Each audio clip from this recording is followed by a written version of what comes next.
You know where? It's the whole city. Without you, You don't talk about my daughter shit. You understand that? You understand that? Yeah, man. You understand Yeah, that? I got you. Don't with my kid. I'm sorry, man. I really do believe you. This next guy is the most polite guy you'll see, but things take an interesting turn. No, I'm tired of this. And Alex estimates its value at $40,000. Not as easily as I could do 30. I would go 32.5. Lose it over that. We'll do 32.5. The negotiation begins with Corey expressing admiration for the unique gun. After some back and forth, they settle on $32,500, striking a deal for the exceptional wheel-lock gun. Churchill letter.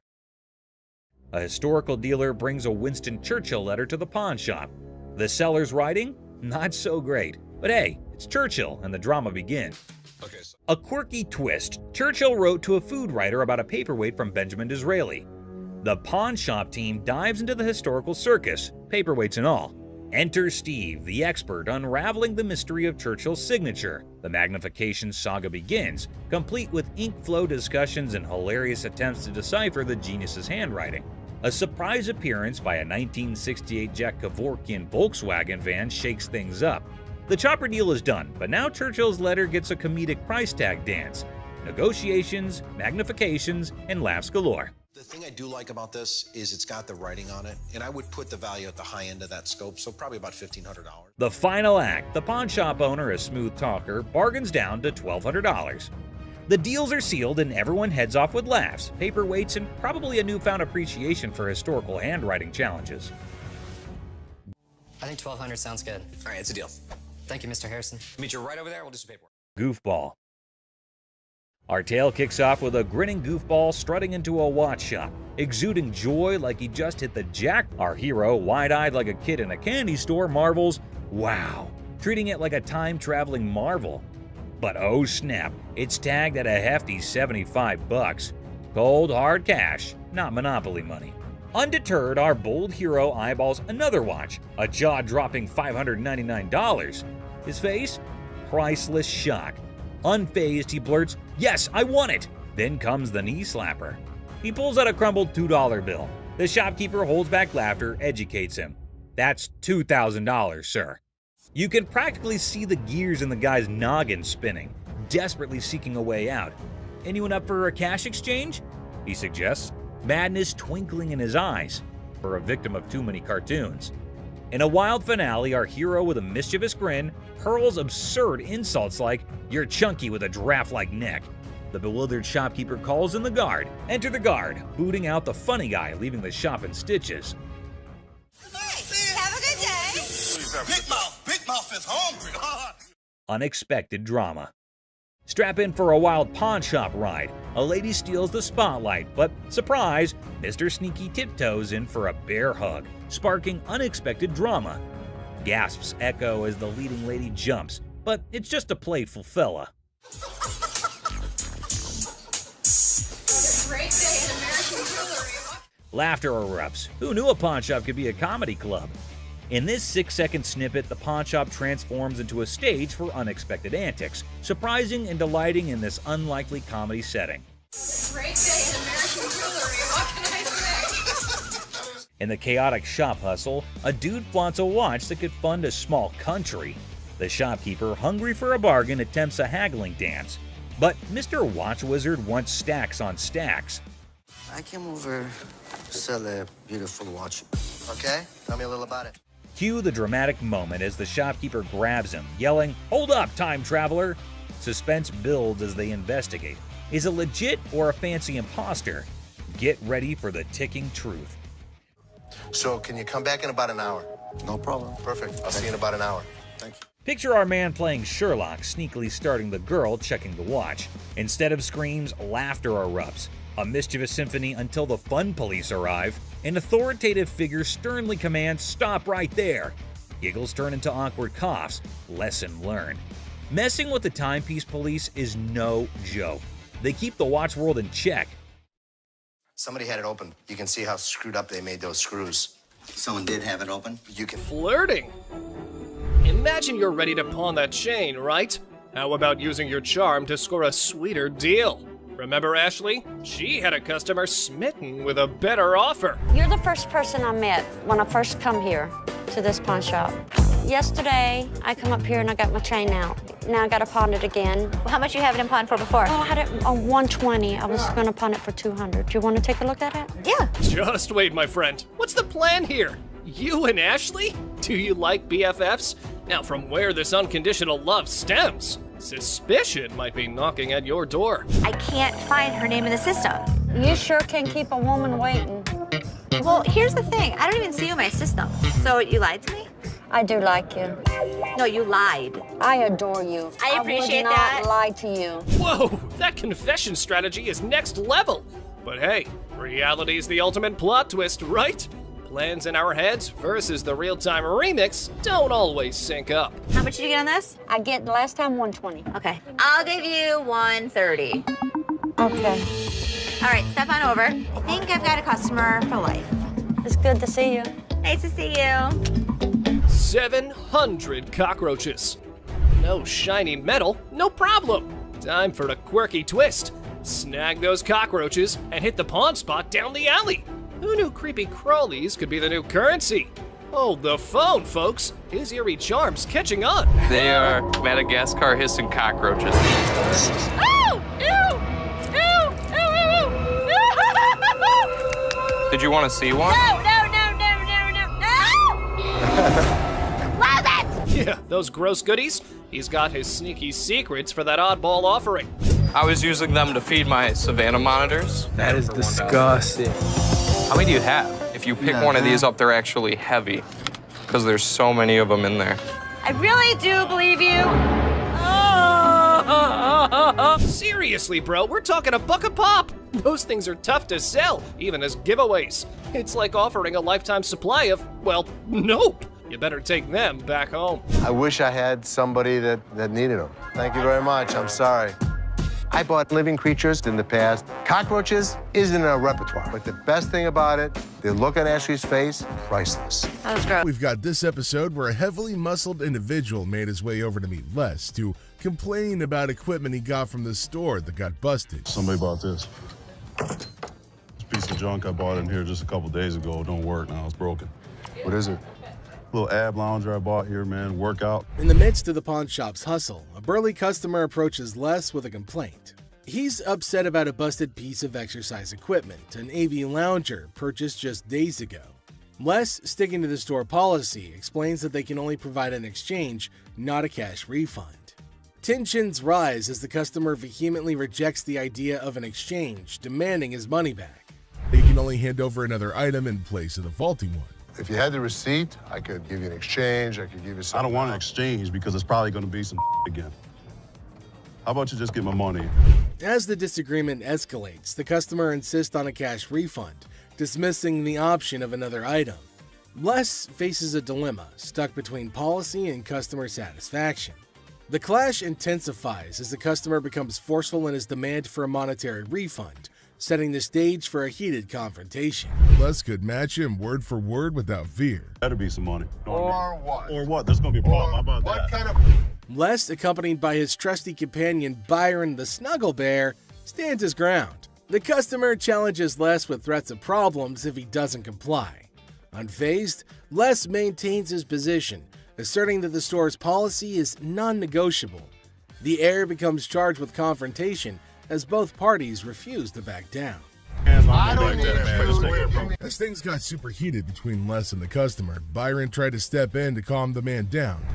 As the situation reaches a boiling point, Les and the customer engage in a verbal showdown. The customer grows increasingly forceful and Les warns against physical contact. Byron attempts to mediate and calm the customer, but his intervention takes an unexpected turn, adding a new layer of tension to the already heated exchange. Son. Come on. Really? The confrontation takes a risky turn when the customer, ignoring Les's warnings, attempts physical contact. Byron, in a misguided attempt to intervene, escalates the situation further. Les stands firm, refusing to be intimidated while tensions continue to rise. Les questions a man's marriage. Les uses a customer's words against her. There's trouble in the office, but Les reminds Seth that he's the boss. Les kicks off the day questioning a man's marriage, using customers' words against her. Trouble brews in the office, but Les asserts his authority as the boss, teaching a disrespectful man a memorable lesson. Les shows that he's not just a pawnbroker, baby. He's a boss in control. Here are savage Les Gold moments. It looks like Les is more interested in this man's marriage than his business. Les woke up this morning with the urge to roast someone, and of all the people he could roast, he picked this guy. Things take an unexpected turn. Now, in a surprising twist, Les dives into the man's marriage, leaving everybody shocked. Les humorously challenges the man's absurd scenario, roasting him in a way that only Les can. The man's attempt to buy an anniversary present with his wife's jewelry backfires, adding a touch of humor to the pawn shop drama. Get a watch for my wife's anniversary. Oh, it's not your anniversary too? Well, yeah, it is mine too. How many years you been together? 25 years. Oh, okay. How many good ones? So how did you get these? Well, we were going through some of her jewelry. She said this belonged to my grandmother. They're not real. Les posts a customer's watch request, questioning the authenticity of the jewelry. Unfazed, Les detects the fake and confronts the customer's peculiar anniversary gift plan. The customer tries to defend himself, but Les, in his signature style, keeps it real and uncovers the truth behind the fake jewelry. And hold on a second. How come the old man wants to buy his wife an anniversary present with her own jewelry? That is one hell of a ridiculous scenario. What this man could have done at this moment is leave. But nope, some of these customers love to start drama. This is older than both of us. It probably is. But it was fake when it was made, and it's still fake. Les faces a customer who crosses the line, insulting his family. For the first time, Les takes matters into his own hands, delivering a stern warning. The tension rises as Les draws the line, showcasing a side of him that won't tolerate disrespect towards his loved ones.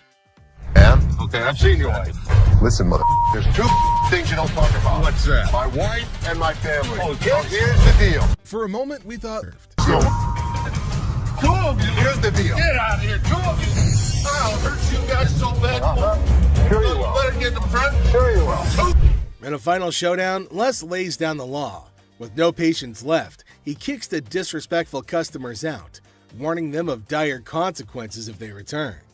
Les reveals his savage side, making it clear that disrespecting his family won't be tolerated under any circumstances. $200 TV. What the is he thinking? A young man enters the pawn shop seeking to pawn a TV for $400. Les, the owner, declines the initial offer and counteroffers $100. The guy, explaining his need to move back to his mom's house, expresses that $100 won't be sufficient for his situation. In an unexpected turn, she bursts into laughter and mockingly tells Les to leave. Taking matters into her own hands, the woman starts leaving, dubbing the guards as Shrek on her way out. The situation takes an unexpected and humorous turn as she adds a touch of sass to her departure. Let's take a look at it. All right. I'm here with my man, and we got in a big argument, and he left me, so I need to get back home. He left you here? To Hawaii. Oh, really? Where about? Honolulu. Oh, okay. Got a ride from my cousin, so you gotta hurry up. There came a woman at Ashley's counter to sell her chain. Now Ashley's looking at her chain to see whether it's worthy enough or not. She's asking Ashley to hurry up as she has to leave earlier as her spouse has left her alone here. Really? Okay, how much did you need? I was just trying to knot this for you to be nice, but... $600. What up with that? I got this from one of my aunts in Africa. This is $600. Oh, do you know what it is? It's actually a Tahitian pearl. No, this is from Africa. This is an African pearl. Ashley asked her how much she wanted for her jewelry. Now the woman said $600, which is a lot more than Ashley was willing to spend, since Ashley said that it's not an African stone, but the woman was arguing that it was. 600. My ticket cost $600. That's how much I need. Do you have anything else? No. Excuse me? No. Ashley told her that they're not African pearls, so it's not worth $600, but far less. It was at this point that the woman started acting rude. Ashley got shocked at her stupidity and rude behavior. Eventually, she started behaving really bad as Ashley got angrier. What's gonna happen next? 600 or not? You can't get 600 on this. Okay. And also, don't call me a bitch. So you mean to tell me that this ain't worth a mother thing? That's not what I said. It could be worth something. Okay, can I get $5.99? No. Some kind of problem? Okay. Exactly. Can I get $600 or you not? can't get anything. Okay, can I You get can't talk to her like this. You can't $5.98? get... Oh, I left you now. Bitch, you don't know why. She then warned Ashley to pay her the money for the necklace, but Ashley refused and told her to get out. But this lady wasn't listening. She was continuously bullying and harassing Ashley. Security arrived in the nick of time to help protect Ashley. They asked about what was the matter, and after finding out about the woman resisting and having a hard time with Ashley, they decided it was probably time to get her to leave, which led to more screaming and shouting and yelling. Arrives and bam! A pirate ship vehicle pulls up. Believe it or not, folks, pirate ships are real.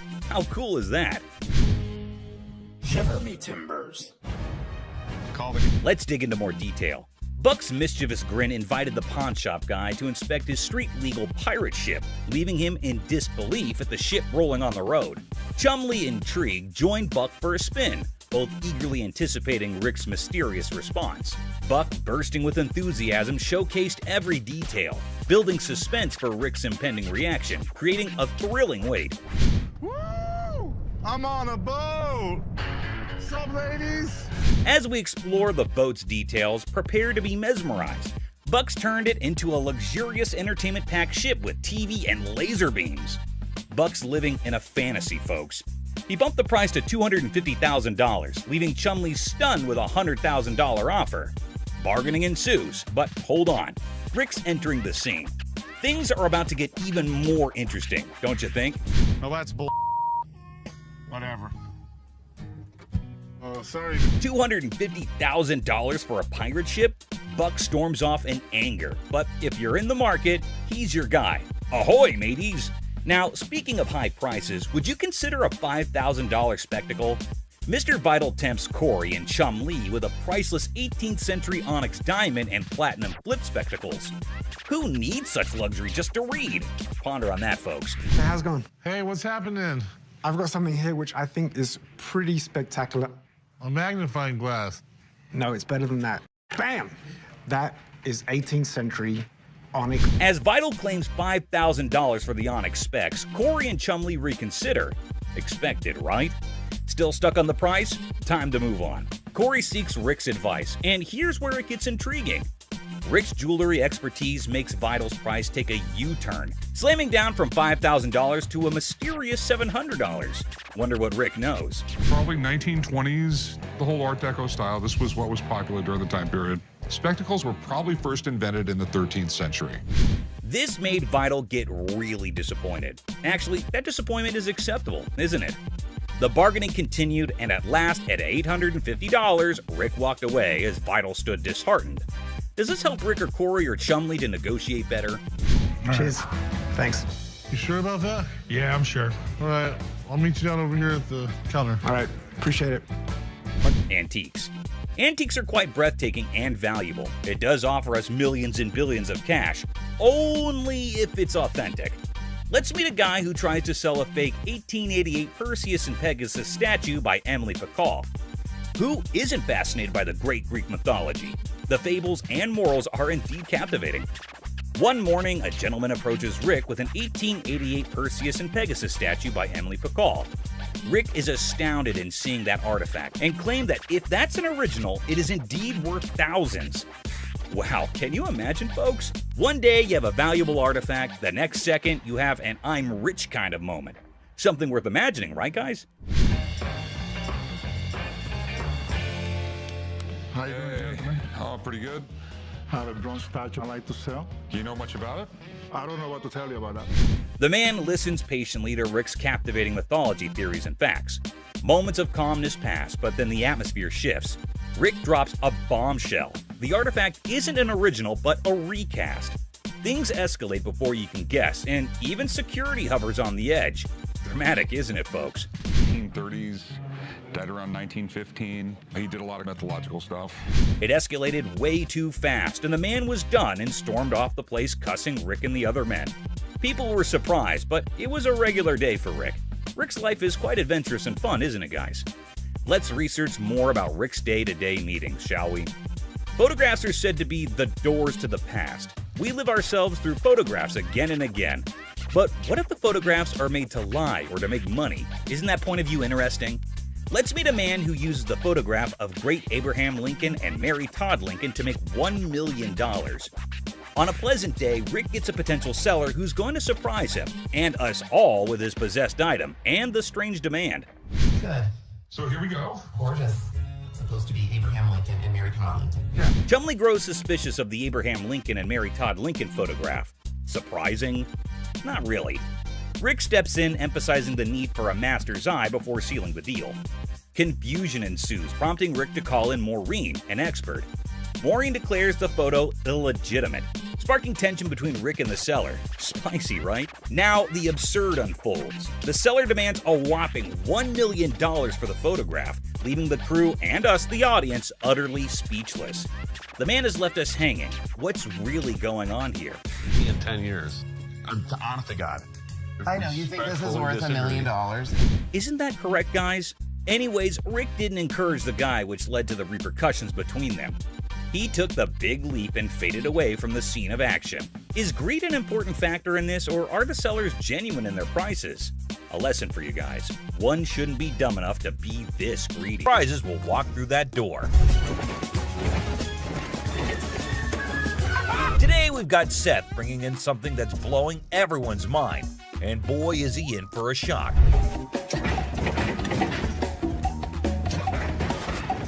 Our friend Penny rolls in with a rare 83 T-top Cutlass, lowrider frames, and a fully customized beauty. Whoa, whoa, whoa! This is the stuff dreams are made of. These babies are like finding a needle in a haystack these days, and you can see Seth's eyes light up with excitement. Easy there, Seth, don't get too carried away. We see all types of old cars come through the store. Does it do the four-wheel hop? It could if you wanted it to. This amazing car is decked out with 4 switches and can hop up to 72 inches in the front. And guess what? If you're up for it, it can even do a 4-wheel hop. Talk about a versatile ride. If you wanted it to, it's equipped to. But it's very rare we see a tricked-out car that actually jumps off the ground. This car is the real deal, folks. It's got all the bells and whistles you could imagine. How often do you come across a fully equipped ride like this? Seth can't help but admit that it's incredibly rare to see a car that's not only fully customized, but can also jump off the ground. He can't resist showing off, telling us about the car's 4 hydraulic pumps and a whopping 14 deep cycle batteries. More batteries mean more power, right? Seth and his buddy can't resist the temptation to hop in and experience it firsthand. And let me tell you, they are having a blast.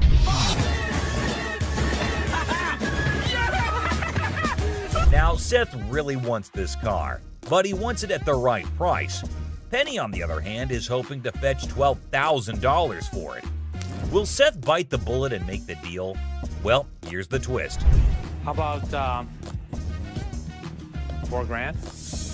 Seth is only willing to dish out $4,000 for it.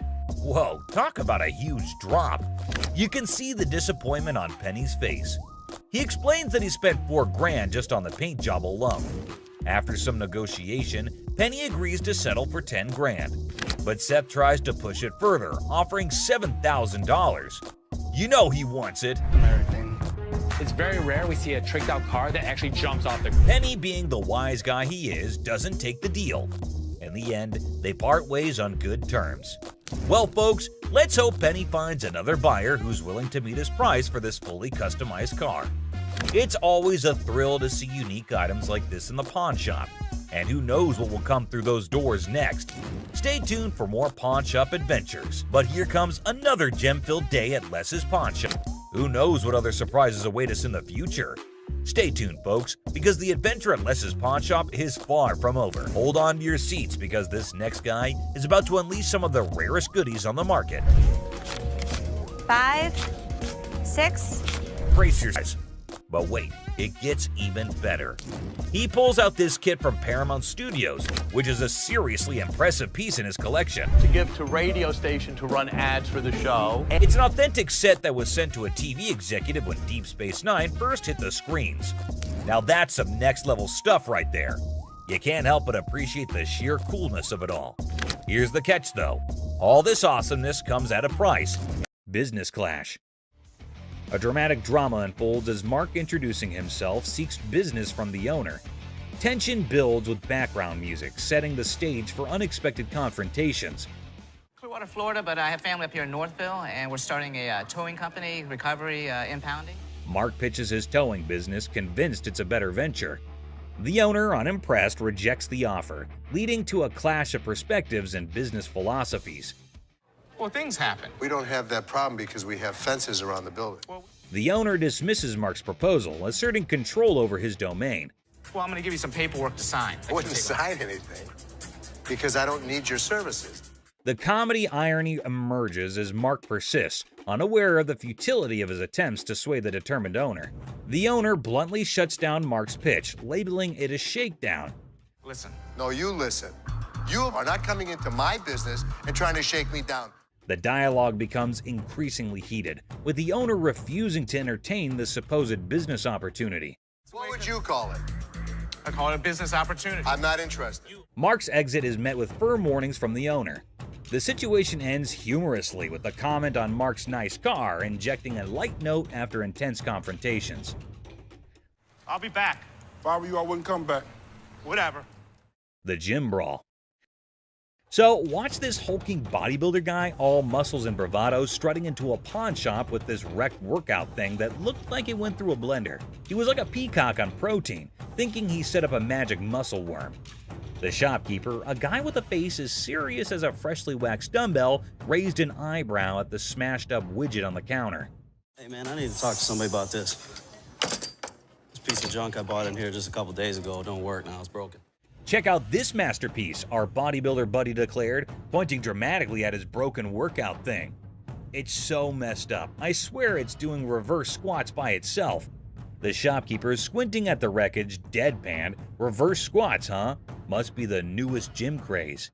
This thing obviously couldn't handle what I was doing on it, so 2 days later it don't even work, so. But our muscle hero was not giving up. Leaning over the counter, he claimed, "I want my money back." How about you just get my money, and then we won't have any more problems with this, but I need my money back. This thing's more of a comedy show than a workout. The shopkeeper, trying not to crack a smile, said, "Well, it's a one-of-a-kind piece, guaranteed to break the ice at any gym." Or what? Or what? There's gonna be a problem. How about what that? kind of problem is there going to be? Oh no, that's like a WWE scene. Our bodybuilder flexed his words and shoved the shopkeeper. "Give me my money or I'll turn you into a cardio machine for a month." And just like that, the pawn shop turned into a wrestling ring. Don't touch. Come on. Come on, man. Let's go. The shopkeeper, unexpectedly nimble, fought back and chaos replaced. It was like two sumo wrestlers battling for the last protein bar. Trying to play hero, two guards materialized out of thin air. They grabbed our bodybuilder and his busted gear, dragging them out. We got you. Bring a few more. All we need was two. All y'all out. Our muscle dude flailed around, still demanding his refund like a sad, deflated balloon. The pawn shop went back to normal. That's it, my man. Bring a few more. There's your machine, buddy. The art of negotiation. So let's see this guy walking into a pawn shop, allowing him to be the next big art dealer with a painting put away under his arm. He's giving off major, "I'm gonna hit the jackpot" vibes. The shopkeeper, with a sneaky grace of a cat burglar, checks out the painting like it's the Mona Lisa 2.0. Our confident guy also spins this wild tale about how the painting formerly belonged to Napoleon's pet goldfish, or some other crazy story. So what you got? I've got a painting from Peter Max. An original painting? Well, I got into a silent auction. The shopkeeper, poker-faced like a pro, goes, intriguing.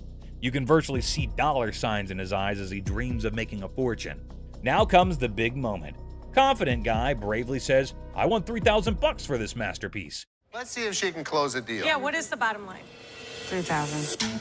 No way. The shopkeeper, still all mysterious and cool, smirks and says, "I can do 1,500, or you can hit the road." 1,500 and we got a deal. It's like a Western showdown, but with money instead of guns. It's a take it or leave it situation. The confident guy, looking a bit less sure of himself, decides to pull a classic move, pretending to discuss it with his imaginary art expert friend. Maybe it's an unnoticeable chum with an art degree. While our hero is deep in discussion with his invisible art critic, the shopkeeper, beaming like a Cheshire cat, decides to up the figure. I know there's a market for it. So $1,500 I think is pretty good. They need to take the money and run. He counts out $1,500, slams it on the counter as if to say, "Take the cash and run, chum," or say farewell to the deal of a lifetime. 1,500. All right. In the end, the confident guy, now looking further confused than confident, grabs the cash and virtually sprints out of the shop. And that is how a pawn shop turned into a comedy stage, starring Mr. Confident, the mysterious shopkeeper, and an oil with a Napoleon-connected goldfish. Art, my friends, might be priceless, or at least worth $1,500. Peter Max. Seat showdown comedy. In a strange pawn shop turned into an airplane seat sale, things got wild when a gutsy and unusual woman decided to turn the whole event into a comedy show. Picture her like a sneaky cat strolling over to a chair and ignoring the "don't sit" sign as if it were garbage. It was as if your rebellious grandma suddenly took center stage, tossing caution and posters to the wind.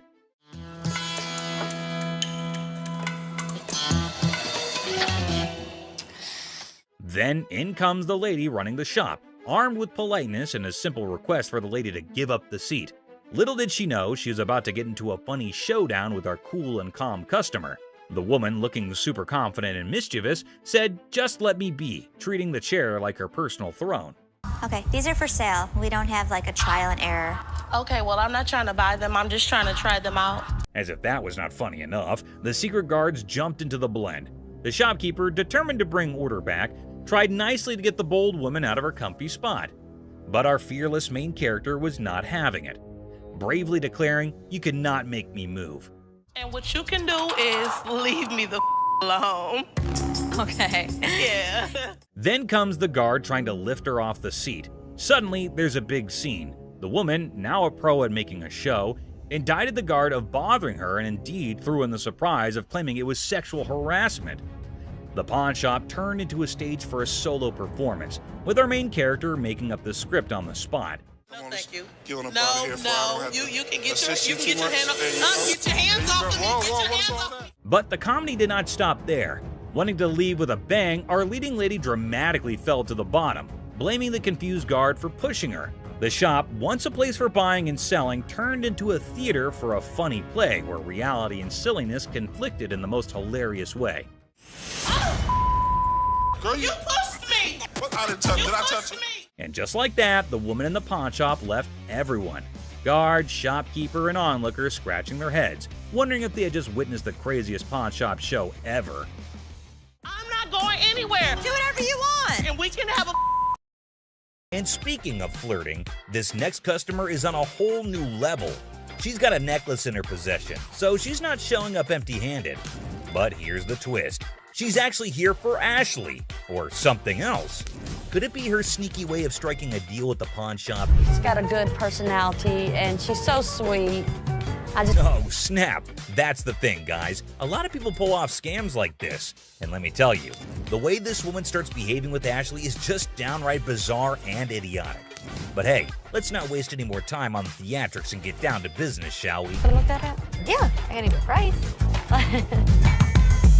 I adore. Now Ashley's starting to feel a bit uneasy with this whole situation. It's not every day you encounter someone acting all creepy when you've never even met them before. And here's the kicker. This woman insists she's been here before. But wait till you hear what the system records actually reveal. And trust me, it's gonna be a shocker. I look her up in the system. She's never been here, right? I can't find her. Well, well, well. Are we really surprised here? This woman just can't seem to stop flirting with Ashley. But what really concerns him is her dishonesty. And let me tell you, her response to it is nothing short of idiotic, yet undeniably hilarious. We've got ourselves a real comedy act unfolding right in front of our eyes. So you lied to me?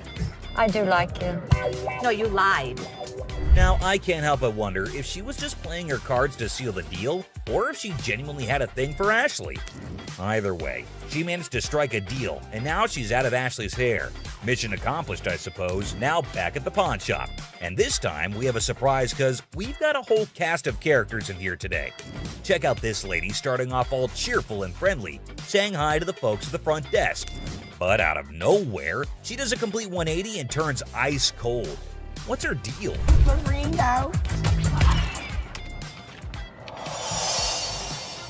You lost this ring. This lady is all like, I totally came by here last month, I swear.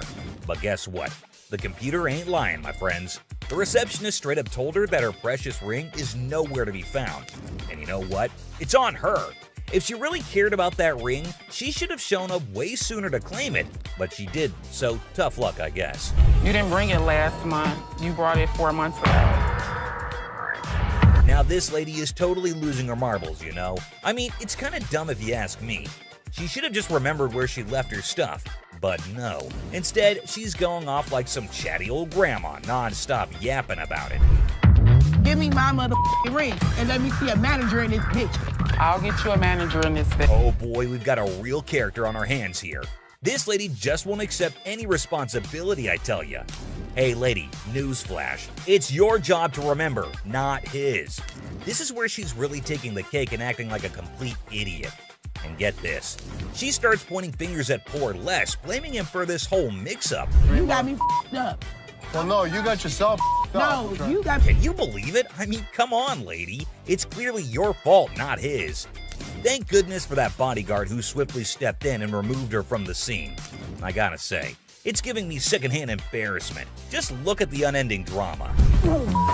Sorry that your grandma's ring exceeded its time limit. You made the mistake and did. But what we've got next will blow your mind. So it's just another day dealing with annoyed customers. This lady was supposedly waiting for 2 hours, or so she said. But man, isn't she a little too aggressive? Oh, you don't ignore me. Can I get some help? Now Ashley jumps in to handle the situation, but this lady won't even let Ashley speak for a single minute. Such a big mouth. You need some better help up in here. I've been standing here going on almost 2 hours. This lady just won't quit shouting, and to be honest, Ashley is so done with it. But you won't believe what this customer does next. It's seriously shocking. Because he told me.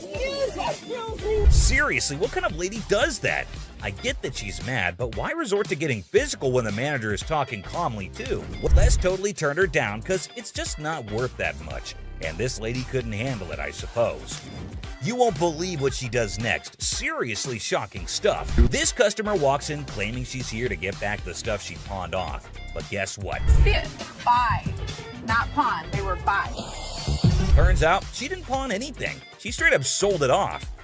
Man, this lady is clueless. She doesn't have her ticket and she expects someone to help her out?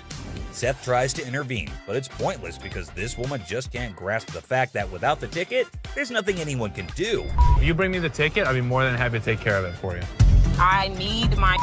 Show me the ticket. I don't have my ticket. Now she's all paranoid, thinking people are trying to deceive her, and she's planning to take matters into her own hands. Uh-oh, that can't end well. At this point, it's best to just walk away, lady. Phone call. A little phone I'll call? be up here to handle y'all Who you having? This lady is refusing to leave until her brother shows up to give the pawn shop owners a beating. How messed up is that? Seriously, this woman needs to just shut up. Better be ready. For what? Because my brother's not ready. Welcome back to our channel, guys. A $3 bill. Hi, excuse me. Yeah. Hi, I'm looking for a watch, maybe about $100. I got $100 to spend. Well, well, well, look at this drama unfolding in our favorite pawn shop. A woman struts in like she owns the place. The owner, trying to impress her, showcases some bling, and she's all ears. It's like a weird dance of possessions. That's really pretty. It's really Looks pretty. good on you. It was 100. 100? I'll take it. Okay. Things are heating up. The woman, feeling all high and mighty, wants the pricey watch. Negotiations are on, and after some back and forth, she says yes. Cash time, right? Wrong.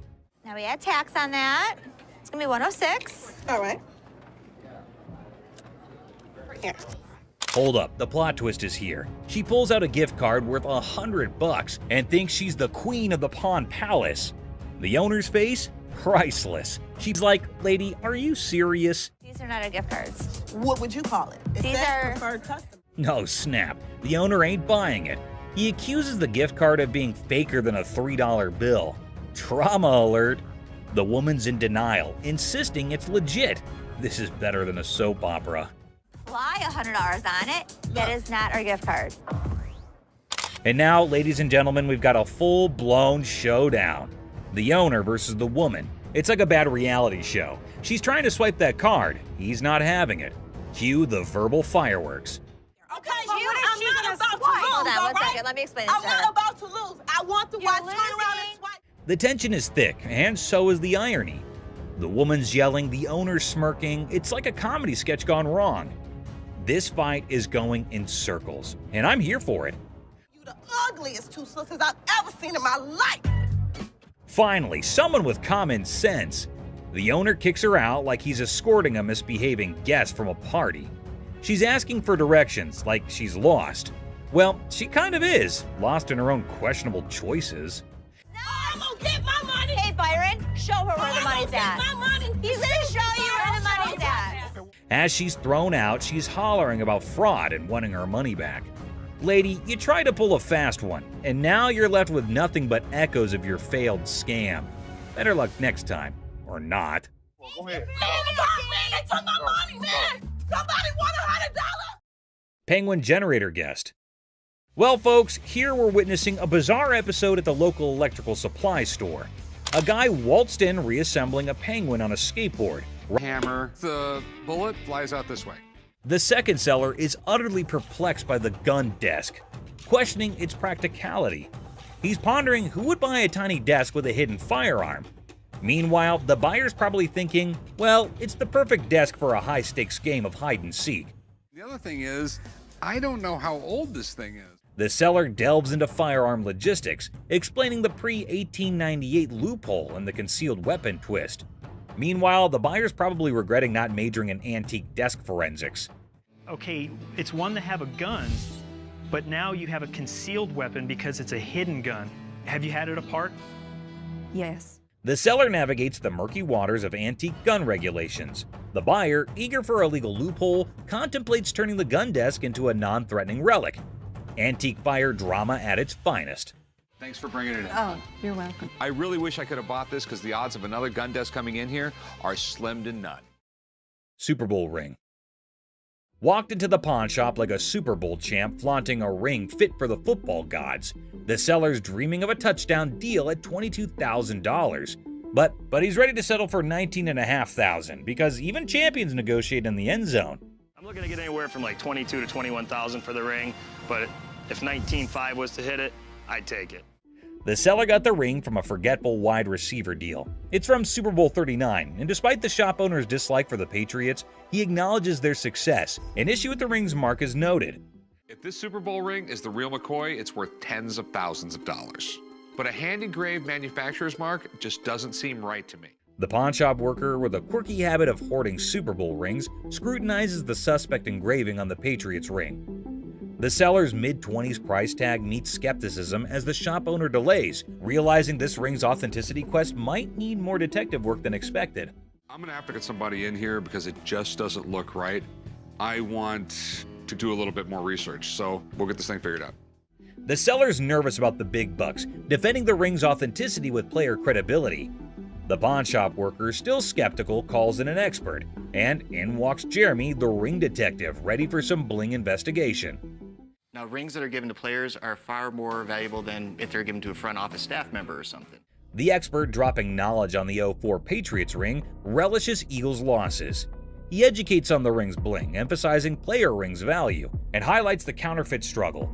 The pawn shop now has a sports memorabilia professor. Usually you would see that not only in a different location, but it looks to be actually hand engraved rather than... camera. It probably got you out of your parents' hair for a couple hours a day. The customer expresses the purpose of their visit to sell the 1950s Minox 3 spy camera. The stated price expectation is around $150, indicating the perceived value of the vintage device. With all this on there, it makes it completely illegal for me to have anything to do with it. Chopper loan negotiation. So how can I help you? Steph, I got this. I can help him. I got it. How do you think you know more about silver than I do? I know how to price it. I know exactly how to... In a high-stakes confrontation at a jewelry counter, emotions flare as two individuals argue over expertise. Tensions rise with each claim about pricing silver, creating a chaotic scene. $30,001. No, it's not the $1. 30 grand. I'd like to say yes. Listen, 40 or 20. Let's flip a coin. The scene shifts to a pawn shop where negotiations over a custom-made chopper motorcycle take center stage. The owner seeks a loan, facing financial struggles and desperate circumstances. What are you doing? What you got? See if I can get a loan on my chopper. It's a 113 motor. The motor alone was $7,000. The stakes rise as a coin flip determines the fate of a $20,000 loan for the chopper. The tension escalates, showcasing the unpredictability of financial decisions and the impact on the customer's life. I've seen a lot of motorcycles come in here, but I've never seen one like this. Okay. I need about $10,000. The focus shifts to the custom chopper's specifications and sentimental value, highlighting the emotional connection due to the brothers' craftsmanship. The negotiation becomes a delicate balance of compassion and financial reality. On a loan, about $5,000. Paying off both or I mean, 5,000. I'll go 5,500. all right. Deal. All right, we'll get change you luck. 5,500. The episode concludes with a deal struck at $5,500 for the motorcycle. Despite falling short of the initial request, there's a glimmer of hope for the customer, bringing a mix of relief and uncertainty. Misguided price pursuit. Look at that. Is it real? Oh, you gotta pull this. Pull that. Try pulling that. I don't know how much that is. You got nothing. Two black women enter a pawn shop and discover a game machine.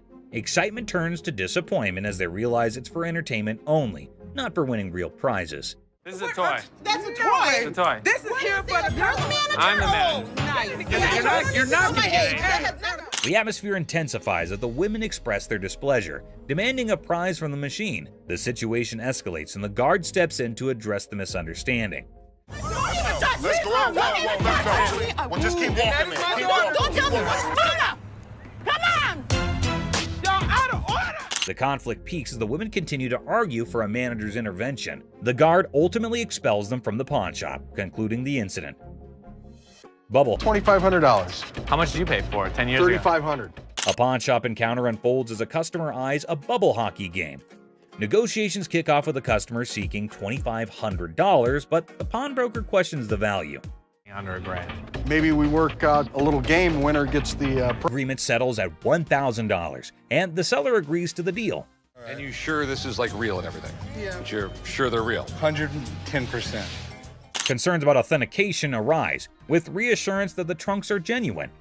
Rick, the pawn shop owner, decides to break even on the purchase and seeks dinner in return.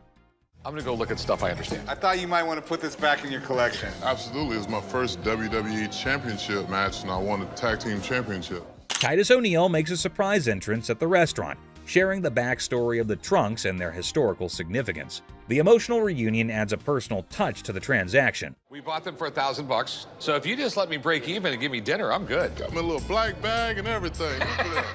The episode concludes with Titus O'Neil expressing gratitude, and the pawn shop staff excitedly anticipates dinner. The atmosphere remains lighthearted, emphasizing the unique experiences of the pawn shop. Gunfire and negotiation. And it was handed through the generations to me. What are you trying to get out of it? I'm looking for $50K. 50,000. 50,000. Corey introduces Alex to Craig, who has a fascinating antique wheel lock gun. The guys are amazed by its rarity and history, and Alex is about to share some cool facts. Man, this is stunning. Dating from about 1600s. I've never seen anything like it before, but he's asking $50,000. Alex dives into the history of the wheel lock, revealing it's a German-made firearm from the 1600s. Craig is nervously considering a $50,000 price tag. Alex suggests a test at the range. Yeah, this is special. I love this wheel lock. And you still want 50 grand for it? Absolutely.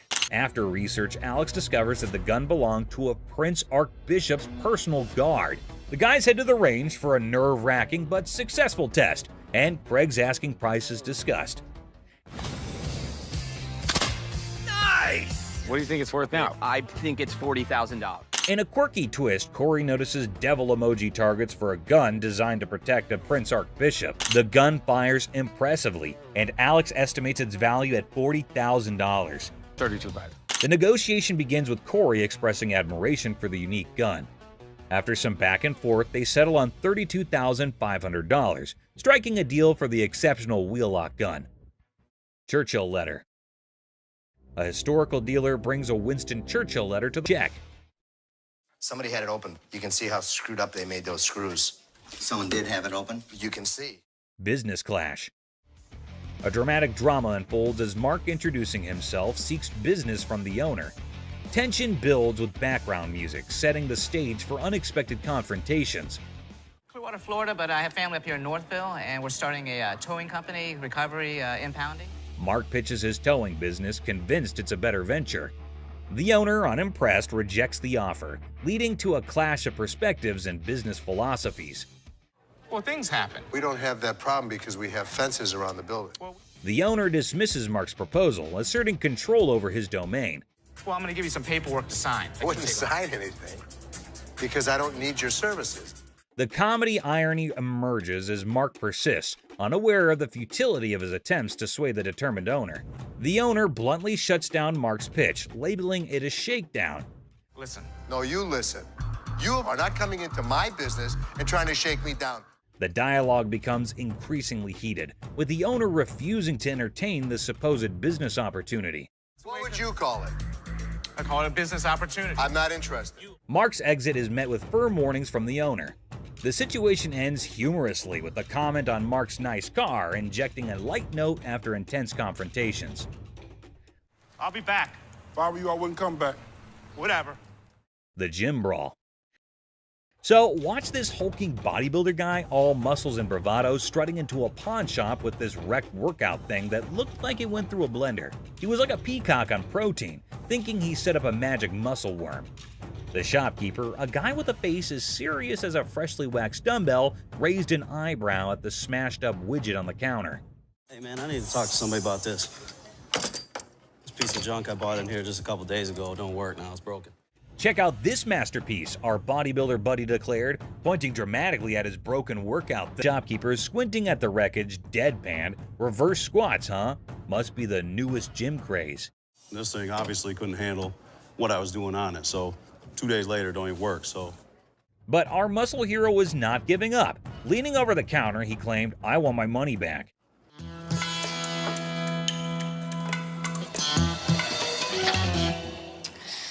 Then in comes the lady running the shop, armed with politeness and a simple request for the lady to give up the seat.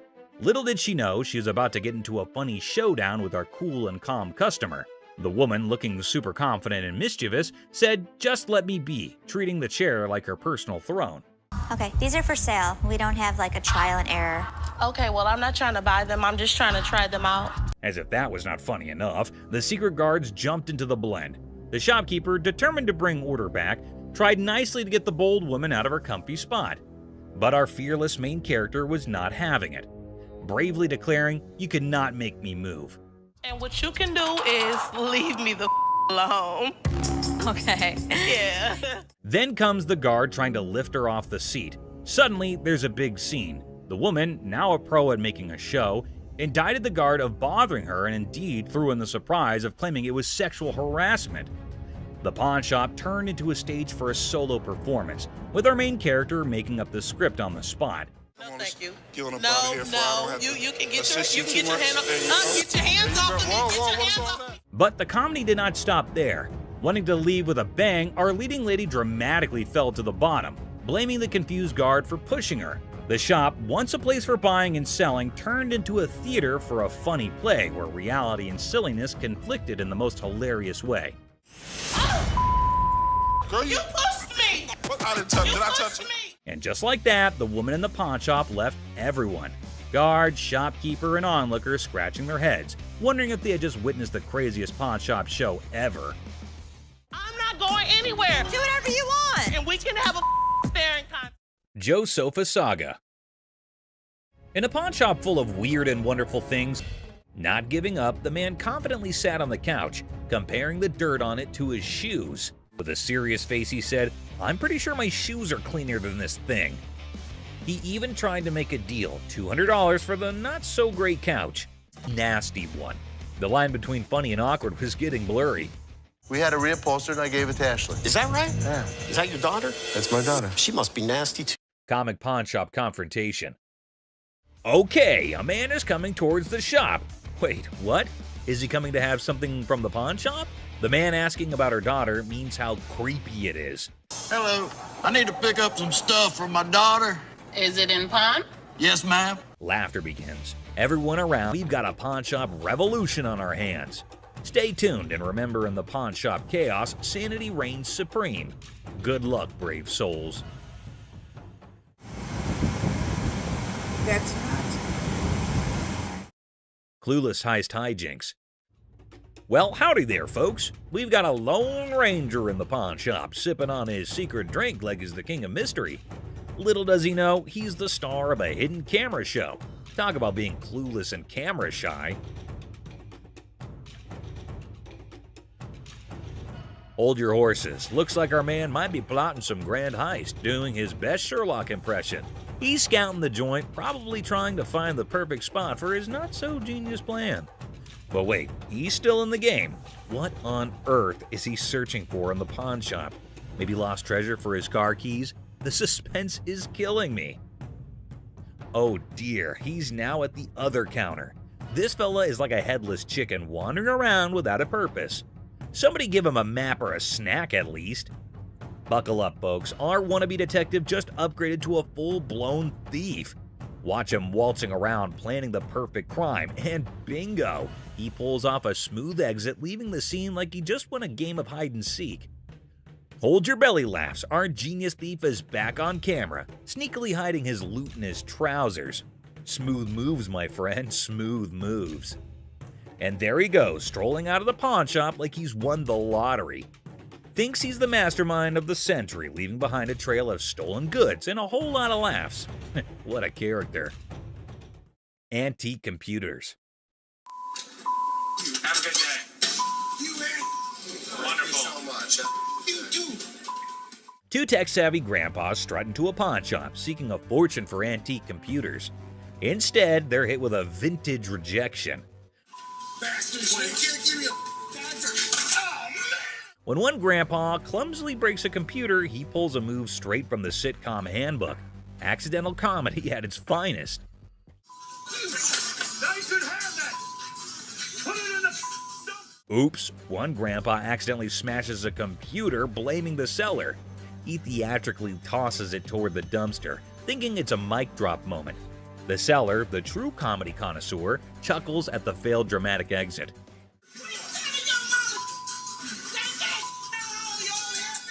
Here comes the queen of sass. A lady emerges roasting the old hillbillies and offering them an A-grade exit.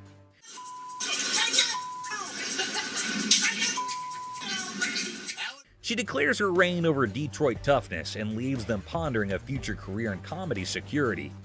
Cue laughter. Exit stage left. Ex-couple. Hello. Hi, how are you? I'm good, how are you? I'm fine. I'm actually looking to pawn these 2 watches. In a pawn shop, a young couple walked in to sell 2 watches. Ashley, the shop owner, greeted them. You guys dating, married? Was engaged, but not anymore. When she asked about their relationship, the boy explained they used to be engaged, but are now exes because both of them cheated on each other. Okay, so you want to sell them, correct? Yes. And how much were you looking for? Despite their turbulent exchange, Ashley inquired about the watch's value. This one I am not interested in because we don't take this brand. You gonna take that brand? Ashley noticed the watch's flaws, and when the girl mentioned a particular brand, the boy claimed it was fake. You are more than welcome, to leave that here and we can send it out to get the crystal replaced. As Ashley attempted to facilitate the watch sale, the ex-couple's argument escalated. Oh, what's she talking We to ain't him? got all Were you day. talking to him? No, you weren't. Shut up. The situation took an unexpected turn. You never had no life before me. I won't. You never had no life before me. Girl slapped the boy, turning the pawn shop into a battleground of emotions. Had no life before me. Let's go. Let me go. Let's go. Let me go. The situation escalated post-slap as the boy, fueled by anger, forcefully dragged the girl outside. I walk outside and the lady comes back for her watches. I wish you luck. Ashley returned the watches to girl by going toward them and wishes them good luck. Shark costume.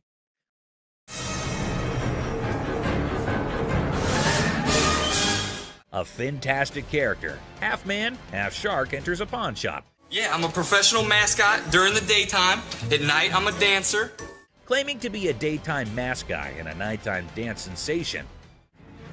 $800, that's all I want. This guy is so bizarre. Les, skeptical, questions the shark man about his $900 financial request, leaving the room stunned.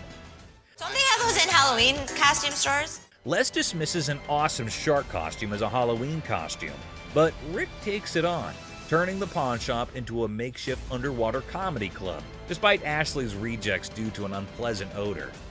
See? It works. $800. Les, a pawn shop owner, is captivated by a customer who demands $800. You're missing a speeder. Oh my God.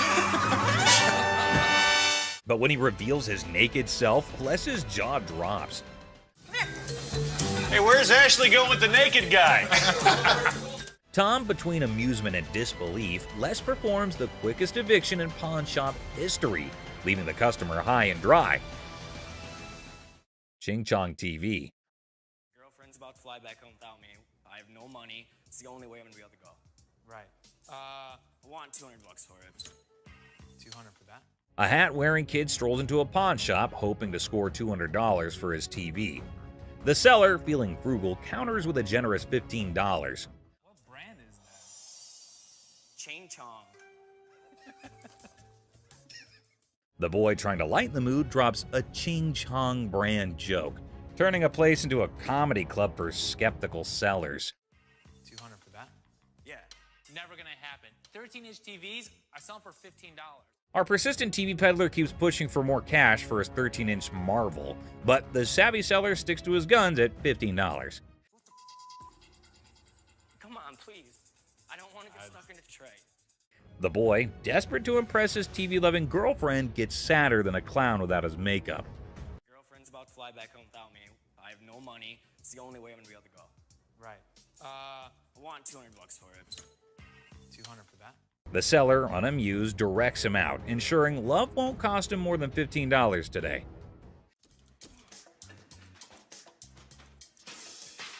In a fit of frustration, our TV tosser storms out, giving the shop a kicking and throwing his TV into a dumpster like it's a basketball shot gone wrong.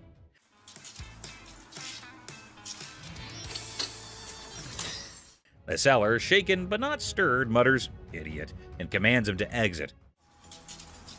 You're gonna make me leave? Pretty much. Get the f out of here. Get off my property.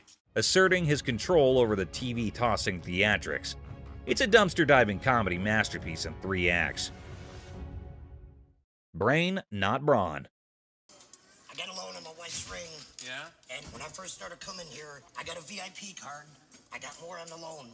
Now you guys put me to a gold card, and I get nothing out of it. A bald customer, frustrated over a loan on his wife's ring, seeks resolution from the manager over a VIP card upgrade and the perceived lack of benefits. Tensions rise as they discuss the situation. No, the VIP is the gold. They're both one the same. We offer a promotion at American Joy and Loan. It's called a Gold Card membership. It gets more money in people's pockets if they want to get a loan and allows you to save money if you want to buy something. The pawn shop employee tries to explain the gold card system's benefits, but the customer remains frustrated. I am hearing you, but you're not listening to me. Tensions rise as the employee insists on the procedure, leading to anger, questioning, and physical comparisons. You think this is funny? I don't think it's funny. I think that there's something wrong when you start hitting your head against the side of the window. Creating an atmosphere of animosity and miscommunication. What are you gonna do about it? I'm not going to do anything about it. What are you going to do about it? The customer and employee engage in verbal sparring, escalating tensions. Whatever I have to. You need to get out of my face, bro. Okay, I'm sorry. Let me scoot back. Really? The guard asserts their position, urging the customer to step back. The customer refuses, escalating the confrontation, leaving the atmosphere charged with hostility and unresolved conflict. Hell no. You want some? Whatever you got to bring. Come on. The customer's unwelcome invitation intensifies, leading to an unresolved atmosphere. That's what I thought. The customer's confrontational tone suggests a potential fight, escalating tension and the possibility of a physical altercation. Volkswagen van. Good. I'm Les. John. What the hell is it? This is a 1968 Volkswagen van owned by Dr. Death, Jack Kevorkian. Hold on to your seats. A 1968 Volkswagen van, once owned by Dr. Death, rolls into the pawn shop. Les is on the case, exploring this piece of history. Weirdness level maximum. And I have everything documented. How much do you want for this thing? I'm looking to get in the six figures. The seller dreams of six figures for the van, but reality check. 20 grand? No. 25 grand. Negotiations go from 20 grand to a wild coin flip for 30 grand. Les, you mad genius. Oh my God. My dad's gonna leave everything a chance on a $20,000 coin flip? What are you doing?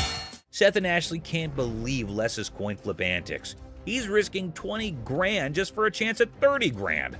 The drama unfolds like a high-stakes comedy.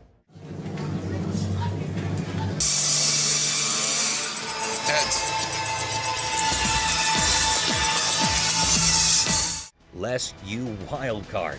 The coin flip drama continues, with drum roll and laughter. Heads. Nails it in. Thank you. Thank you very much. Yeah. Perfect. Good deal. The van deal is sealed at 20 grand, leaving everyone amused and baffled. What a ride! No question. I proved to my kids I still got it. Les, the coin flipping legend, celebrates his 20 grand win. Laughter echoes as the deal concludes. The van's bizarre journey adds a hilarious chapter to pawn shop history. Ring drama. So what can I help you with today? I got this ring right here. I wanted to get it appraised, see how much it might be worth. Hey, listen up, people. Commodity Wild just happened at the original pawn shop. Imagine this dude who looks like he just rocked out at a concert stepping in, holding a ring that has probably seen more action than a library book. The crazy twist, he's not there to show it like a rock star. He's trying to sell the thing. I also wanted to know how much you guys would give me for it. Like as a pawn, and then I pay it back. Okay, when I give you an appraisal, that's not how much I'm gonna give you in pawn. So he's all proud, telling the pawnbroker how this ring is worth a ton of money, when, out of nowhere, a lady burst in like a storm. What the are you doing? She's on a mission to figure out why her precious ring is about to be someone else's fancy jewelry. Cue the dramatic music, folks. Why'd you take my ring? Well, I wanted to see how much it was worth. Bull. Now, our Rockstar wannabe is caught red-handed, dealing with an angry lady dead set on getting her shiny thing back. It's like a soap piece crashing into a rock concert, and the pawn shop is the main stage. I just wanted to know how much it was worth, that's all. You're a liar. Why'd you take my ring? I'm sorry. What? Things get intense as the lady slaps the crazy guy not once, but twice. And suddenly, the whole place goes silent. You could hear a leg drop, or in this case, a ring hitting the counter. The other people in the pawn shop are stunned, wondering if they accidentally walked into a live reality TV show. You're a idiot. Can I just have my ring? Well, Yeah, he's it's the one that hers. gave it to me. That's hers. Just give me my ring. Our lady does not waste any time. She grabs the ring back, making it clear her bling is off limits. Right now. The embarrassed and confused Rockstar lookalike gets pushed out of the pawn shop by the triumphant lady. There you have it, folks, a ridiculous blend, up and a super dramatic autumn at the pawn shop. Turns out the real treasures are not just the bones for trade. Who would have allowed pawn shops could be this amusing? Stay tuned for the coming occasion of pawned out drama. Clown Prince. In a small pawn shop on the corner of Chuckles Street and Guffaw Avenue, things got really funny one day. A guy walked in with so much makeup on his face that he looked like he just stepped out of a play. The shopkeeper, who was used to weird stuff, tried hard not to laugh as the man approached, sporting a rainbow wig that seemed to stay on by magic. I need to sell this earring because my little red Corvette broke down. Oh, no kidding. Absolutely. Wow. The man, looking mischievous, whipped out a fancy earring from his pocket and showed it off with a big dramatic gesture. The shopkeeper, holding back a laugh, checked out the earring like it was some royal treasure. You know who I am, right? No. Who are you? You don't know who I am. But actually, it looked more like a toy you'd find in a cereal box than something fit for a king. 1,000. I'm just asking for 1,000 just to get my limo. No. That's not real. You gonna help me out? Excuse me? That's a real earring, but it's not real diamond. Are you kidding me?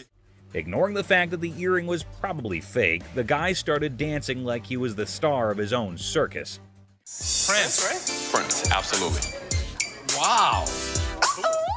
He even gave himself a royal title, calling himself Prince. The shopkeeper, now thoroughly entertained, clapped along as the guy did his goofy dance. With a cheeky smile, Prince claimed the earring was a super precious diamond passed down from his clown ancestors.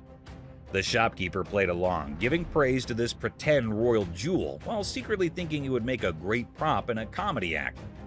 As the funny business came to an end, Prince, not ready to leave without a big finish, spun back to the counter and started another round of funny moves. The shopkeeper and his assistant struggled to hold in their laughter, tears rolling down their faces as the wacky Prince danced out the floor, leaving behind a funny feeling that stuck around even after the rainbow wig was out of sight. Boss's TV fiasco. Hey everyone, gather around, because something straight out of a funny TV show just happened at the local electronics store. Imagine this. The big boss barges in like a storm on way too much coffee. Didn't I tell you guys to restock the TV shelf? Didn't you see I was just with a crazy customer? Yelling about wanting to grab some TVs. I mean, who does not suddenly crave a TV spree, right? Now, the poor workers are stuck between a rock and a high-tech place and cannot take the boss seriously. I mean, who could? It's like the boss watched too many action movies and thought today was the day to be an action hero with innocent flat screens. I gave you a job to do and you didn't do it? Dad, you told us we were like little kids. How does a baby know how to, do inventory? But stay, there's a twist. The main character, the boss, realizes things are serious and decides he needs backup. So, what does he do? Grabs his assistant like they're partners in a buddy cop movie. Hey, you know what? The hell with it. I'm gonna do it myself. Bobby J, do me a favor. We need to go pull some TVs. To help with this crazy TV mission. Because obviously snagging TVs is a job for a dynamic brace. Ash, Seth, right now. What? Right now. Let's just went down. What? Let's went down. But wait, there's more sitcom gold. Out of nowhere, another assistant rushes over to the boss's kids looking really upset. Why? Just went down. What? Let's went down. Dad, you all right? Well, turns out the master is now on the floor. Yep, the guy who was on a TV conquest is now chilling on the cold floor of the electronics aisle. Well, we have an emergency here. What happened? Did he say something hurt? No, he didn't say anything. We're pulling TVs. They call emergency services because apparently this is not just a shopping spree. It's a full-blown crisis.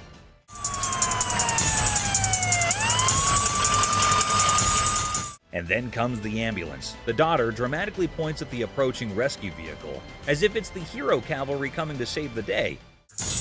My dad's always been the strongest person I know, and right now he's completely helpless.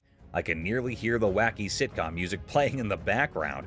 It's so crazy, snaggletooth, and, well, just another day in the unpredictable sitcom that's real life. Stay tuned for the coming episode. People more adventurous with the boss and his search for TVs are coming your way. Crazy store comedy. What's up, Grandpa? Where's your costume at? There. Corey, that's not a costume.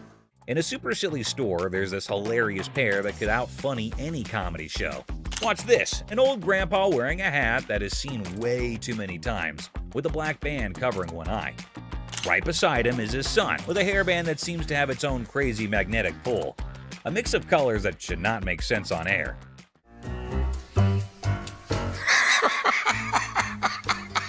What? So, a regular customer walks in thinking they're just here for a normal shopping trip. Little did they know, a comedy explosion was about to happen. The first person they notice is the son, and they burst into laughter. "What on earth are you trying to be?" they ask, still giggling from the unexpected fun. What are you supposed to be? It's obvious I'm Justin Bieber, America's heartthrob. With a serious face, the son proudly says, "I'm claiming to be Justin Bieber, the American singing sensation. The secret? It's all in the hair." The customer laughs even more, realizing these two are a riot. Roy Rogers?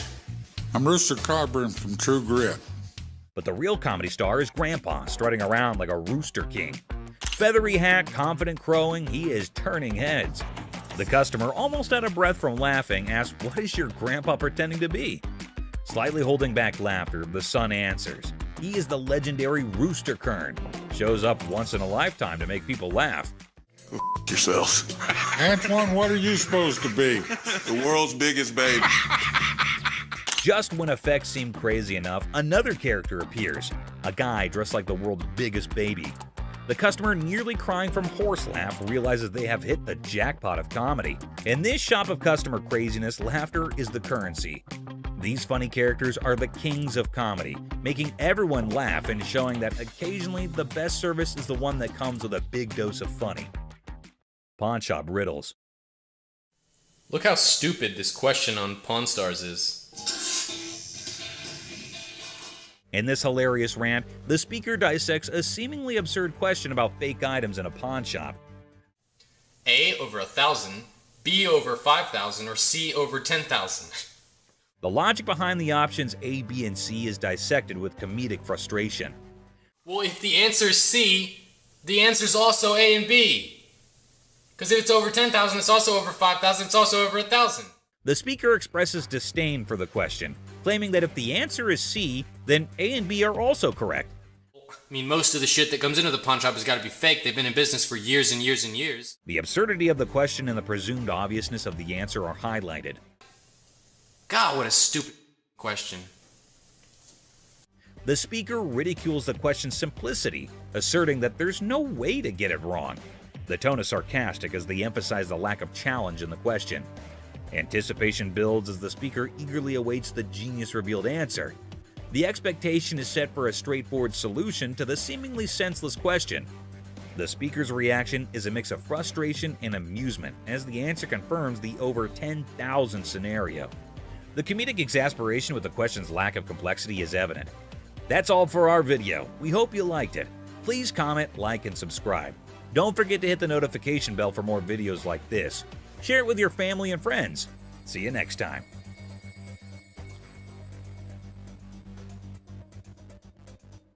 I mean, most of the shit that comes into the pawn shop has got to be fake. They've been in business for years and years and years. God, what a stupid question. Seth devises an expert method for appraising precious stones. Bob saves Les a lot of money with his knowledge of walrus reproductive parts, and Seth provides expert advice that saves a deal on an elephant part. These are the times experts saved Les gold from losing everything. Hey Les, come here for a sec.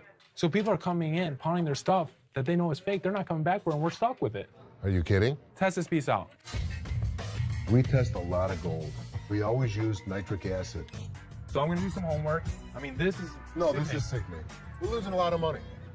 Seth makes a shocking discovery on how the pawn shop is losing money. Les doesn't like it either. Both father and son know that if this keeps up, they could be out of business. What's the deal? You know how I hate getting beat. You don't know if the girls are marking down 10 karat or 14 karat, what the true assay is? Of course not. Okay. And it'll tell you exactly the purity of gold. It'll tell you silver content and platinum content. We're getting past the old school way and we're gonna make this new school. It ain't never gonna happen. We'll see about that. Show me. I will. Okay. Seth has done his homework and concludes that the pawn shop system needs to change. But is it worth the cost? Les certainly doesn't think so. Nice to meet you. Here, come on back. Okay. I have a meeting this morning with the guy who sells the x-ray machine that tests gold. Hopefully he'll let me borrow it for a week. It doesn't make sense. It's time to move on. So talk to me about the cost of the analyzer. Right now, go back to your old acid test. You got a deal. Thank you very much. You're welcome. Now just hook it up and show my girls what the hell to do. The expert recommends a machine that could change the game. Les is still not convinced, but the old man is willing to give Seth the benefit of the doubt. Hi. I'm Renee. Hi, Renee. I'm Rich. How are you? So he got this in World War II it's off of, because these are right in this area here. World War II Japanese sword. Is worth a ton of money. This sword could be worth a fortune, but Rick isn't sure. He knows he's gonna need some expert advice. Put it on that metal analyzer, and it'll tell you if it's stainless steel. Ooh, want to try? Let's go. Japanese swords are made out of steel. If this metal tester tells me something else, it's not authentic. It'll help you. I'm happy to do it. Come on up here. We'll get your information. This metal tester easily saved us a few $100s. Seth might be onto something. Okay, thank you. You have a good day, hon. You too. And the machine works. Even Les sounds impressed with the speed and accuracy of the expensive device.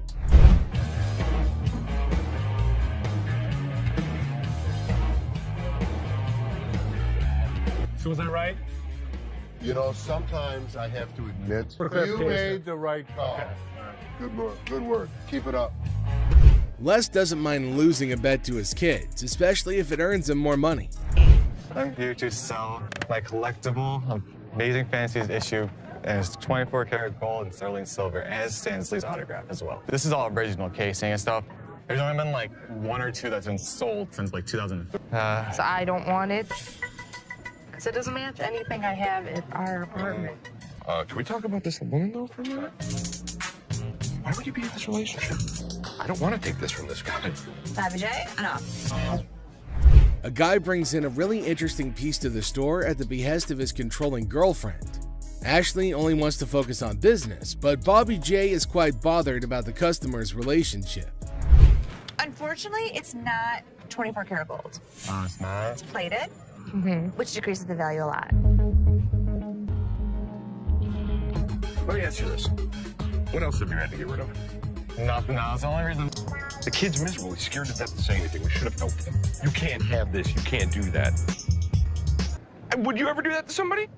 Can you just go over there and finish what you were doing before? I can have an opinion about something. You can, and enough's enough. Thank you. The gold gun that Les bought from the expert comes in and saves the pawn shop more money. However, Bobby J's only concerned about saving the customer from his girlfriend. Hi. Thanks to Les' expert, there's going to be no deal between Les and the scooter owner.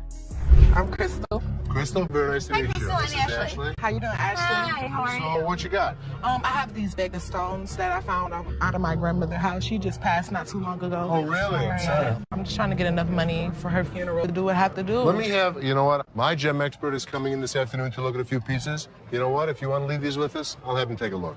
What the hell is my dad doing? He's getting his lady's hopes up for nothing. I'm going to show it to Bob. He'll make the final call. It's a waste of You'll time, see, Dad. you'll see, you'll see. Les believes that the stones might be profitable. However, Ashley thinks it's a waste of time and that it gives the seller false hope. Who do you think is right? Earlier in the day, a woman brings in a bag of gems. And to us, they look just like crystal. But I have a gem expert, Bob. I'm going to have Bob check them out. So this woman with these stones is coming back. Okay. Do me a favor.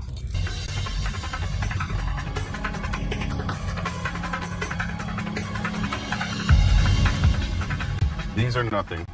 We never get hits like this. What do you appraise that at? Guys, your shoe. We're going to change this woman's life. She's gonna flip. Yeah. Les is confident that Jim, his expert gemologist, will give him positive news.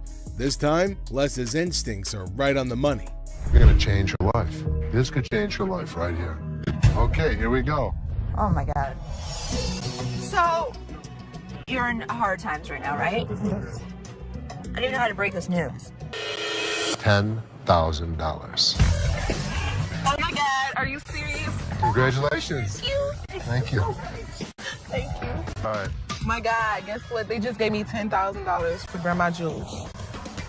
Yes, I'm so serious. I'm glad I came up here today.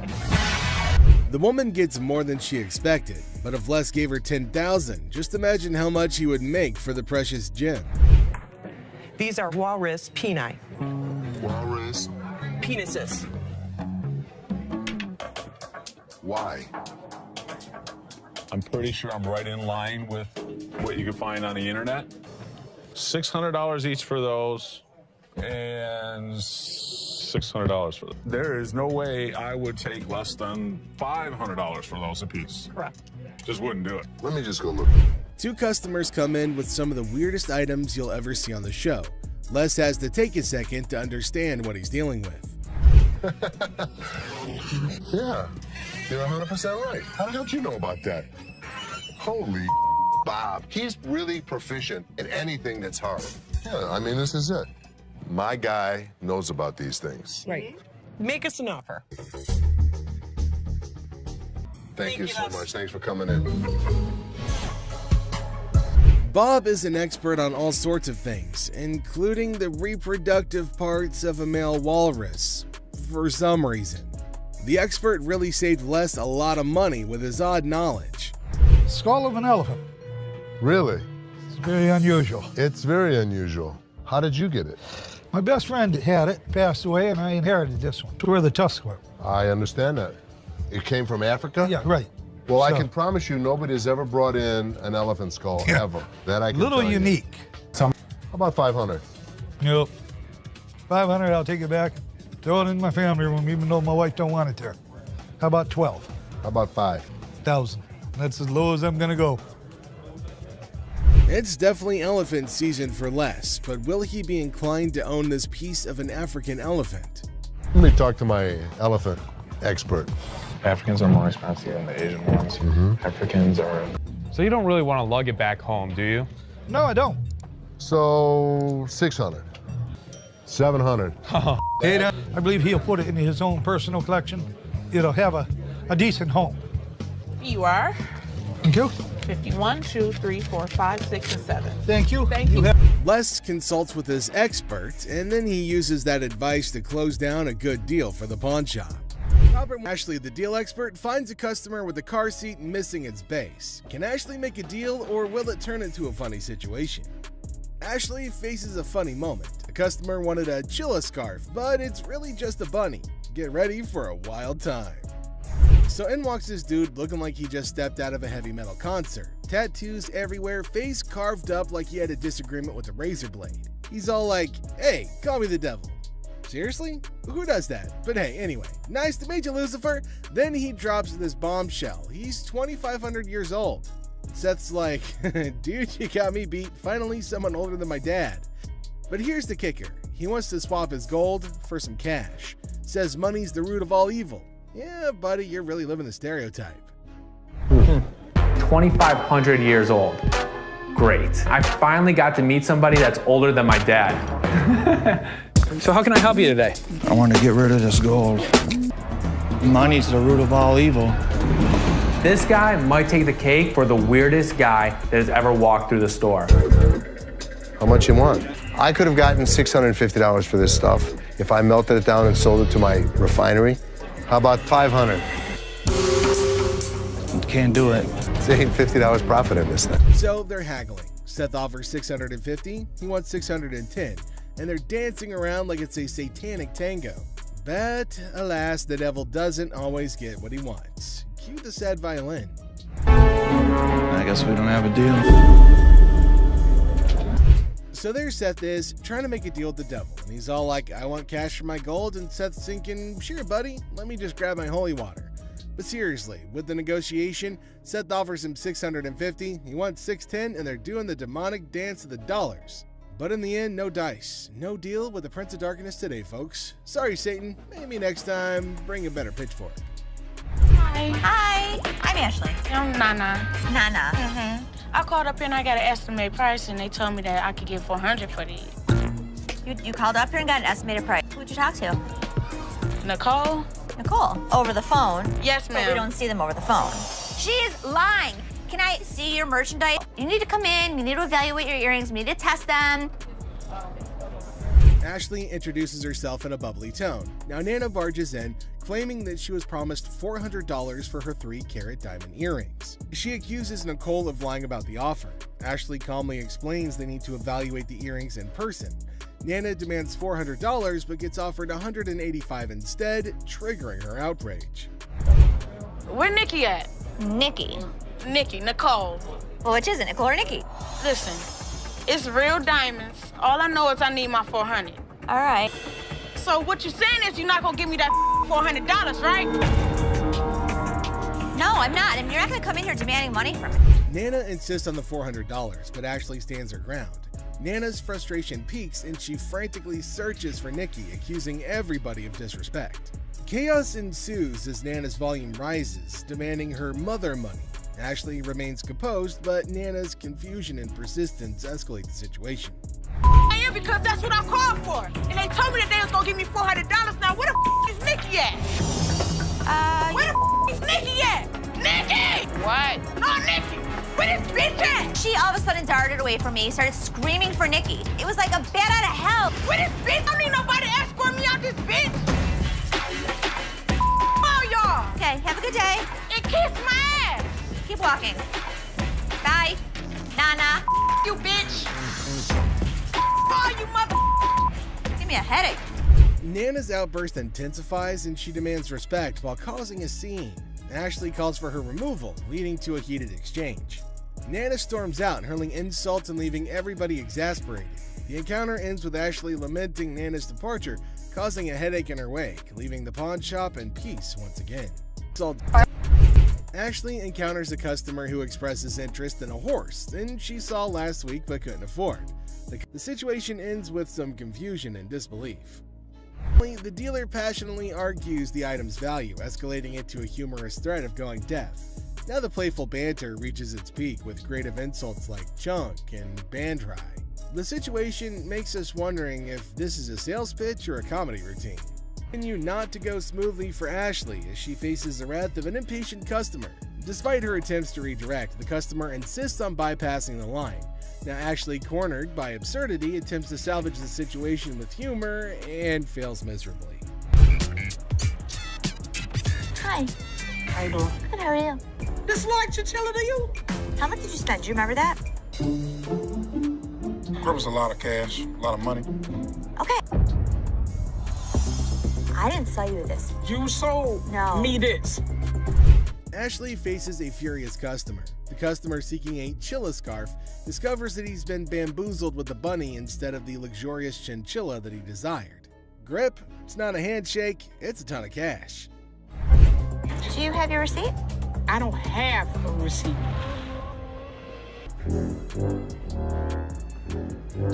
Man, you sold me this bull for real. I ain't leaving here until I get my damn money back.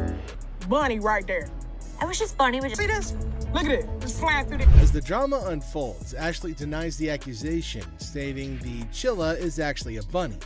Now the customer's girlfriend confirms the fluff faux pas, tossing the rabbit back. The receipt? It's apparently tucked in a peculiar location. Look at that. Ain't nothing chinchilla about it. I want my money now. It's time to go, sweetheart. All right, you can take that home if you want to. But I want my money, that's all. Have a good day. That was nice on you. Whatever, man. Around your neck. That's some old ass. Amidst the chaos, the customer adamantly demands a refund while comparing the bunny to Bugs Bunny. Now, Ashley remains unfazed, suggesting the bunny be taken home as a consolation prize, but the customer's not having any of it. This bunny's not hopping away from the dispute. I'm not wearing that old ass. That was a good shot right there. You play basketball? I'm not wearing that old ass, man. Have a good day.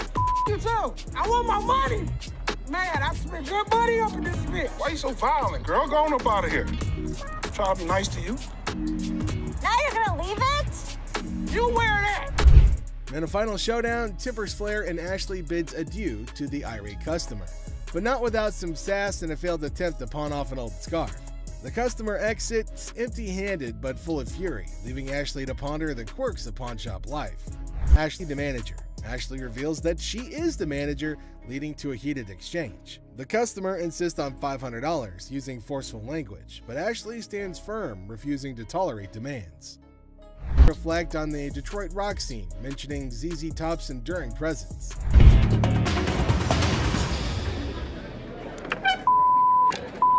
Have a good day. So much. You do. If you need security job, you come and see us. People in Detroit are tough. She showed them. You people. Wrapping up the chaos, Les confidently asserts that was taking care of business, baby. Now he cheekily invites anyone needing security in Detroit to come their way. The scene ends with Les asserting Detroit's toughness, leaving us all entertained and maybe questioning our own security needs. The seller aims high at $150, but Les offers a mere $10. The seller demands to see the manager, mistaking another employee for one. He refuses Les's crackhead price offer, leading to escalating tension. I can go $10. $10?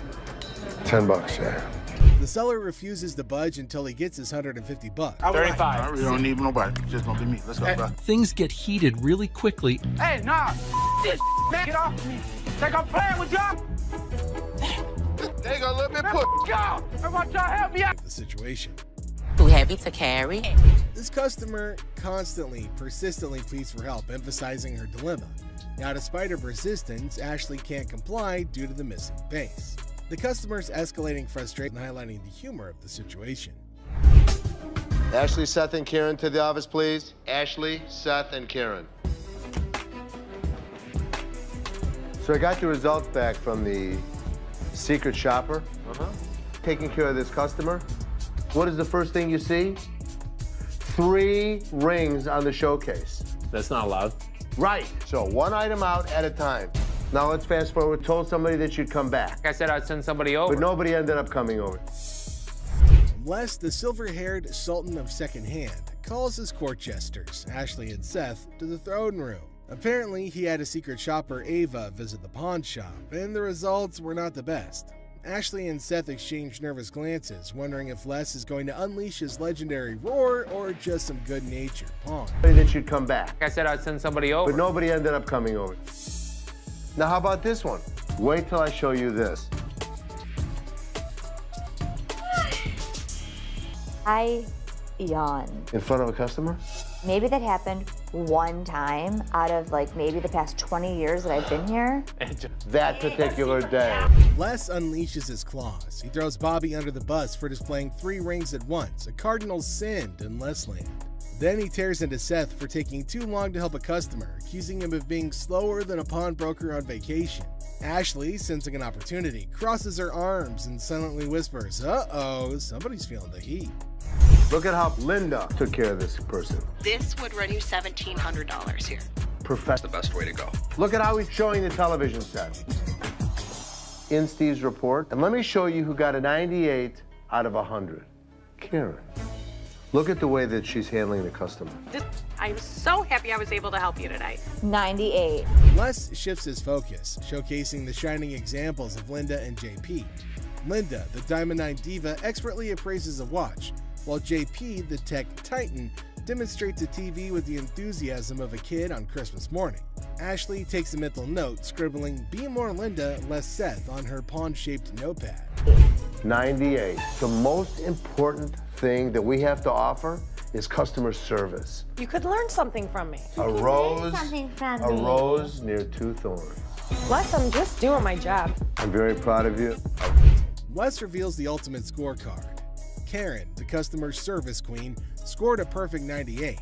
Ashley and Seth slump in their chairs, feeling like yesterday's jewelry. But Les throws Ashley a bone, calling her a rose between 2 thorns. A not-so-subtle dig at Seth. So Ashley puffs at her chest, basking in the rare praise, while Seth silently vows to outshine Karen next time. Is there something you need help with? No, I'm just browsing. Okay, sounds good. Anything catches your eye that you want me to pull out? I was kind of looking at some of these watches. Okay. Something wrong? Yeah, my phone. I just let my... Did you take my phone? On the showcase. In a pawn shop far, far away from common sense, a customer's quest for an invisible phone turns the store into a circus. Imagine a magician's act gone wrong.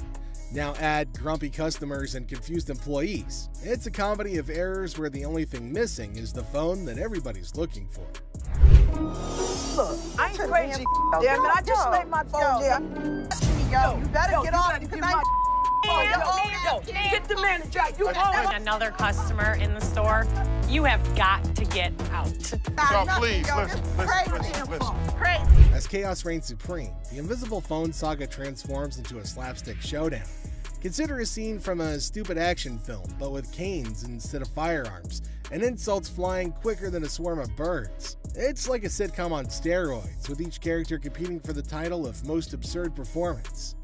I'm out of here, yo. Their business outside. Nobody don't got time for this, yo. Get this old ass. Hey, what's your problem? Oh, my For God. heaven's sake. You ain't gonna need that cane. Go ahead, put the cane down. Chill out. Gangsta, calm down. Yeah, all right. Man, don't hurt nobody. And watch how you use that cane. Shut the hell up. You got grandkids? Ban that. Have a nice day. Now, as the dust settles, the pawn shop resembles a battlefield of comedic proportions. With tempers cooled, the invisible phone remains the elusive star of this absurd show. And when the curtain falls on this hilarious display, only one thing is certain: nobody's gonna leave with their sense of worth intact. Hi, I'm trying to pawn this train. Yeah, we won't be able to take this. Why you want me to take? Why are you screaming? Because I want my mother money. I'm a boss. That's what I do. Get my money. You're gonna come and get it? One way or another. All right, well, I'll come and give it to you. Yeah. So this guy strolls in all confident, trying to pawn off some chain. He's like, I want 250 bucks for this. But hold up, it's faker than a $3 bill. The drama unfolds as he demands his mother money and threatens to take it by force. Oh man, well we got ourselves a boss in the making right here. Where's it at? Back up. Okay. First of all, that's not real.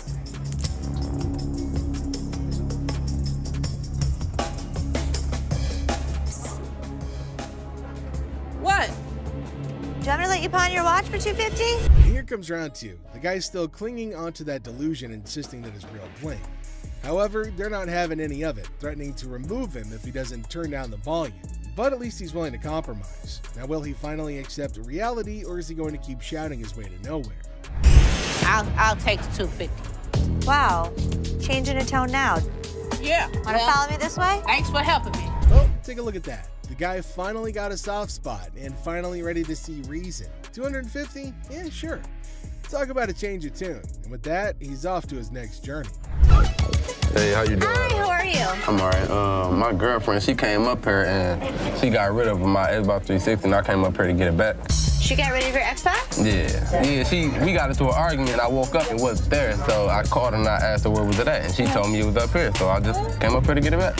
Okay, it's not just gonna give you your 360. You just need to give me my stuff. No, I don't need to do anything. I don't have no ticket. Okay, you done? Y'all just need to hand me my because I'm gone. You gonna what? What y'all supposed to have some security guards or something? Y'all looking at me and He can look at whoever he wants. He's our guard here. So. Like I was saying, can I just have No. Can I just have So here's this guy, right? He waltzes into the shop like he's lost his favorite pair of socks in the laundry. Turns out his girl threw out his Xbox 360. And he's all like, I need it back. And Ashley's there, cool as a cucumber, asking for a ticket. Ticket to what? The Xbox amusement park? Classic mix-up. Another one? Well, let me just look for one that I want to grab. Okay, you go that way. I'll show you some. Wait right what here, up 360 there, bro? I'll sell you one for $200. No, I can grab one for free. Excuse me? Now, the guy's on a mission, but Ashley's playing hardball. No ticket, no Xbox, she says. But our hero ain't having it. He's all like, just give me my stuff. Like, bro, do you even have a receipt? And then he tries some Jedi mind trick about grabbing one for free. Nice try, buddy, but this ain't a buy one, get one free sale. Oh, I got the feeling that, yeah, he really into video games because he tried to warp out of here to like another world, some you know what I'm saying? Get out of here. Get the out. Now. All right, Don't ever step back. You gonna make me move? It pissed me off. I've never seen somebody run around my store like that. I've never seen somebody jump in a barrel. I've seen some crazy but never that. Then it gets wild because the guy hops into a barrel and attempts to warp out of there. Now Ashley's telling security to get him out of there, and it's an entire circus. The guy finally bolts, and Ashley's left scratching her head wondering what the heck just happened. Never a dull moment in the pawn shop. Hi, how are you? Got a little bit of a problem. Can't imagine why. My kids were playing around last night, broke my teeth. Now I have no teeth. They broke all your teeth? I had dentures. So they How'd were they playing. bring them? They flushed them down the toilet. And you want how much? About $300. $300. So I'm not gonna be able to give you $300. Two? No. See, the issue is it has to be a certain amount of weight. A woman with a smile like a jack-o'-lantern enters, claiming that her mischievous children flushed her dentures down the porcelain plunge. Now she offers a promise ring as collateral, hoping for $300 to buy replacements. Ashley politely informs her that it's more like a $10 promise, triggering a meltdown worthy of a Shakespearean tragedy. For me to pay you for the silver. Right, I understand it ain't worth all that, so what can you give me? $10 to buy it. No, I need more than $10. See, I have no teeth. Right, I go so to work I'm not tomorrow. paying you for your teeth. Okay, well, what the can you do then? The woman launches into a guilt trip that would make even Mother Teresa flinch. Now Ashley stands firm, offering a measly $10 just to get rid of the verbal hurricane. But oh no, our toothless typhoon isn't satisfied. She throws insults like confetti, calling Ashley names that would make a sailor blush. Takes one to know one, doesn't it? Talk a lot of smart, bitch. I do, and so do you. Keep walking. Now what? I'm here. Now what? I'm here. Keep walking. Bitch, my car's this way. Lucky Ashley didn't knock the teeth out your mouth. Ashley, pushed to her limit, unleashes her inner dragon. The woman, finally defeated, slinks away muttering threats. Ashley, victorious but slightly singed, sighs. One down, a million more to go. Hello. How are you? I'm fine. How are you? I like your nail polish colors. Thank you. What do we got here? A laptop? Laptop. You type in your password? What brings you in today? I just want to pound it in so I can give my sister some money. All right, I can do 150, and that's what I can do. Okay, can you do 165 or not? I can do 150. Okay, I know what, I ain't got time. Ashley greets the woman with nail polish flair. But oh boy, we got an issue. This is a laptop fiasco. Now she's trying to get cash for her sister's birthday bash, but the password's playing hide and seek. Now she's clueless, and Ashley's like, try again. But it's like asking a goldfish to play chess. Negotiations start to begin, or do they? I ain't got time for this. I'm here to help you. Okay, well, you have a really, really bad attitude. It's like you don't like your job. If you don't like your job, you shouldn't work here, sweetheart. I'm sorry, you really shouldn't. I haven't even talked. I said I could go 150. The way you treat your customers is so disrespectful. I actually asked. It's so disrespectful. Well, I'm sorry. I told you, I can't take 150. You know what's disrespectful? Learn how to talk. Learn how to talk. Learn how to talk. Have a good day. You were too silly. So are you. Don't touch my stuff. You were so silly. If you want me to... It's a bargain battle royale. Now the woman wants $165, but Ashley's all like, I'll give you 150, and it's a standoff. Then, boom, attitude explosion. The woman's throwing verbal haymakers like it's a boxing match. Ashley's like, hold up, honey, don't sass the cashier. But the woman's not backing down, even if it means storming out in a huff. Want me to help you? Your worst mistake is to tell me off. I could take my business somewhere else. Are you a lady or are you a baby? Excuse me, sweetheart. About it. I'm running the next store. You think you're really gonna be able to handle that? I did this one. I did all the heavy lifting with him. Give him. You coming to the door like you gonna do something? But, ma'am, you need to go. You don't know me, bitch. You looking at me like you wanna do something? Do something. We give folks of all kind, happy, sad. Bye. Bye. What more can we do, you know? Walk away with a smile. Talk about a grand finale, folks. The woman's on her way out, but not without some parting shots. Now she's throwing shade like it's confetti, calling everyone out like it's a reality TV showdown. But in the end, it's all smiles for Ashley and her crew as they bid adieu to the drama and welcome the next wacky adventure in the pawn shop saga. In the end, Robert storms out, swearing never to return like some kind of reality TV diva. Classic entertainment, folks. You couldn't make any of this up if you tried. You looking at mother? Get the off me. Hey, what the you? No, little mama, come. Leslie tries to calm him down, reassuring him they're not joking around. But no, he won't take their word for it. He insists on verifying the authenticity of the comics, and Ashley's response takes him to new levels of shock. The situation gets so out of hand that a burly bodyguard has to step in and escort him out. But wait, there's more. Right before leaving, he pulls a move that really ticks off another customer. Talk about adding fuel to the fire. After the dust settles, our Albanian friend tries to save face with a final quip. I'm Albanian, baby! Well, my friend, you certainly lived up to that fiery reputation of yours. What a roller coaster of a pawn shop experience, folks.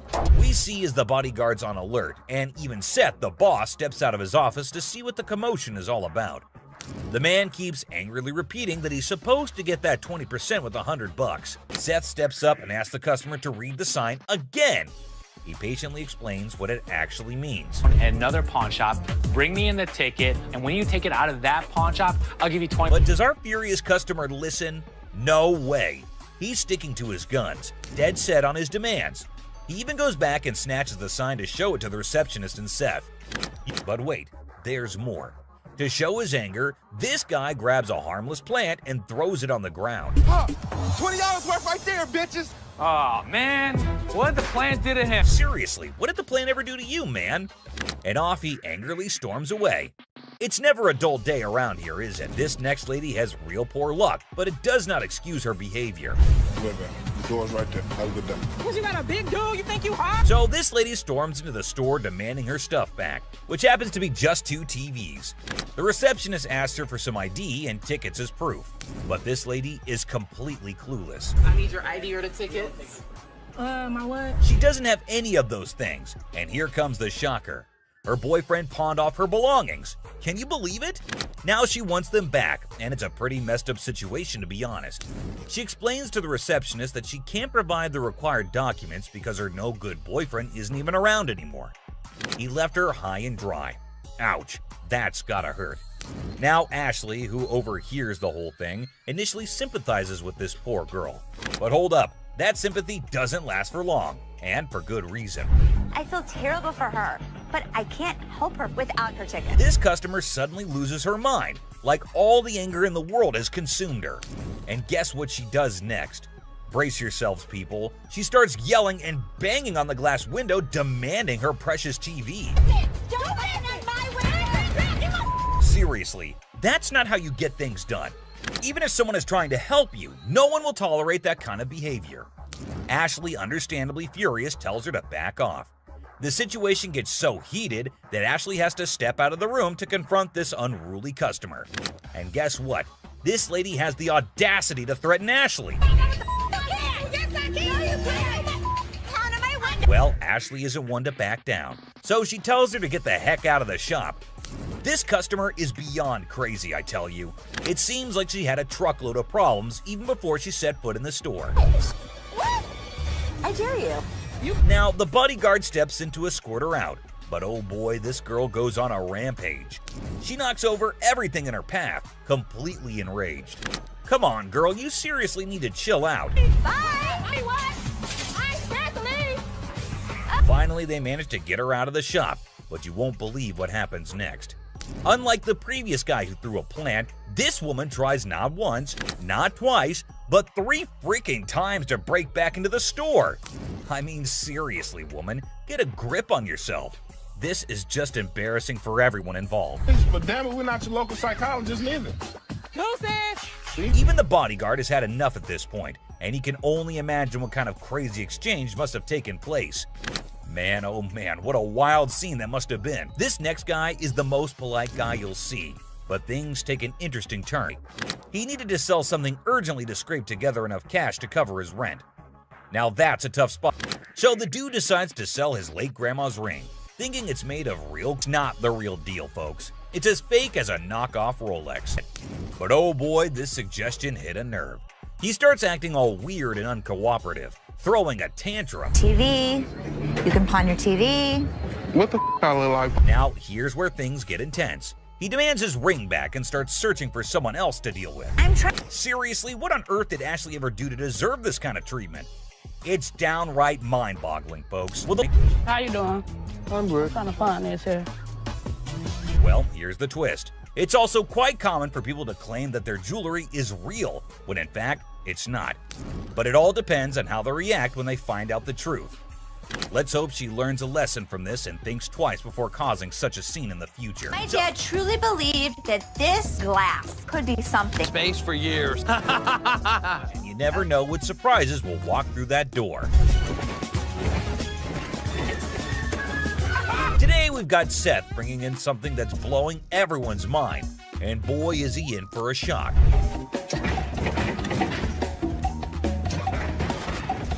Our friend Penny rolls in with a rare 83 T-top Cutlass, lowrider frames, and a fully customized beauty. Whoa, whoa, whoa! This is the stuff dreams are made of. These babies are like finding a needle in a haystack these days, and you can see Seth's eyes light up with excitement. Easy there, Seth, don't get too carried away. We see all types of old cars come through the store. Does it do the 4-wheel hop? It could if you wanted it to. This amazing car is decked out with 4 switches and can hop up to 72 inches in the front. And guess what? If you're up for it, it can even do a 4-wheel hop. Talk about a versatile ride. If you wanted to, it's equipped to. But it's very rare we see a tricked out car that actually jumps off the ground. This car is the real deal, folks. It's got all the bells and whistles you could imagine. How often do you come across a fully equipped ride like this? Seth can't help but admit that it's incredibly rare to see a car that's not only fully customized, but can also jump off the ground. He can't resist showing off, telling us about the car's 4 hydraulic pumps and a whopping 14 deep cycle batteries. More batteries mean more power, right? Seth and his buddy can't resist the temptation to hop in and experience it firsthand. And let me tell you, they are having a blast.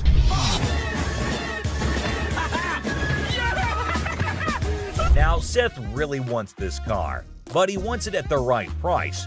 Penny, on the other hand, is hoping to fetch $12,000 for it.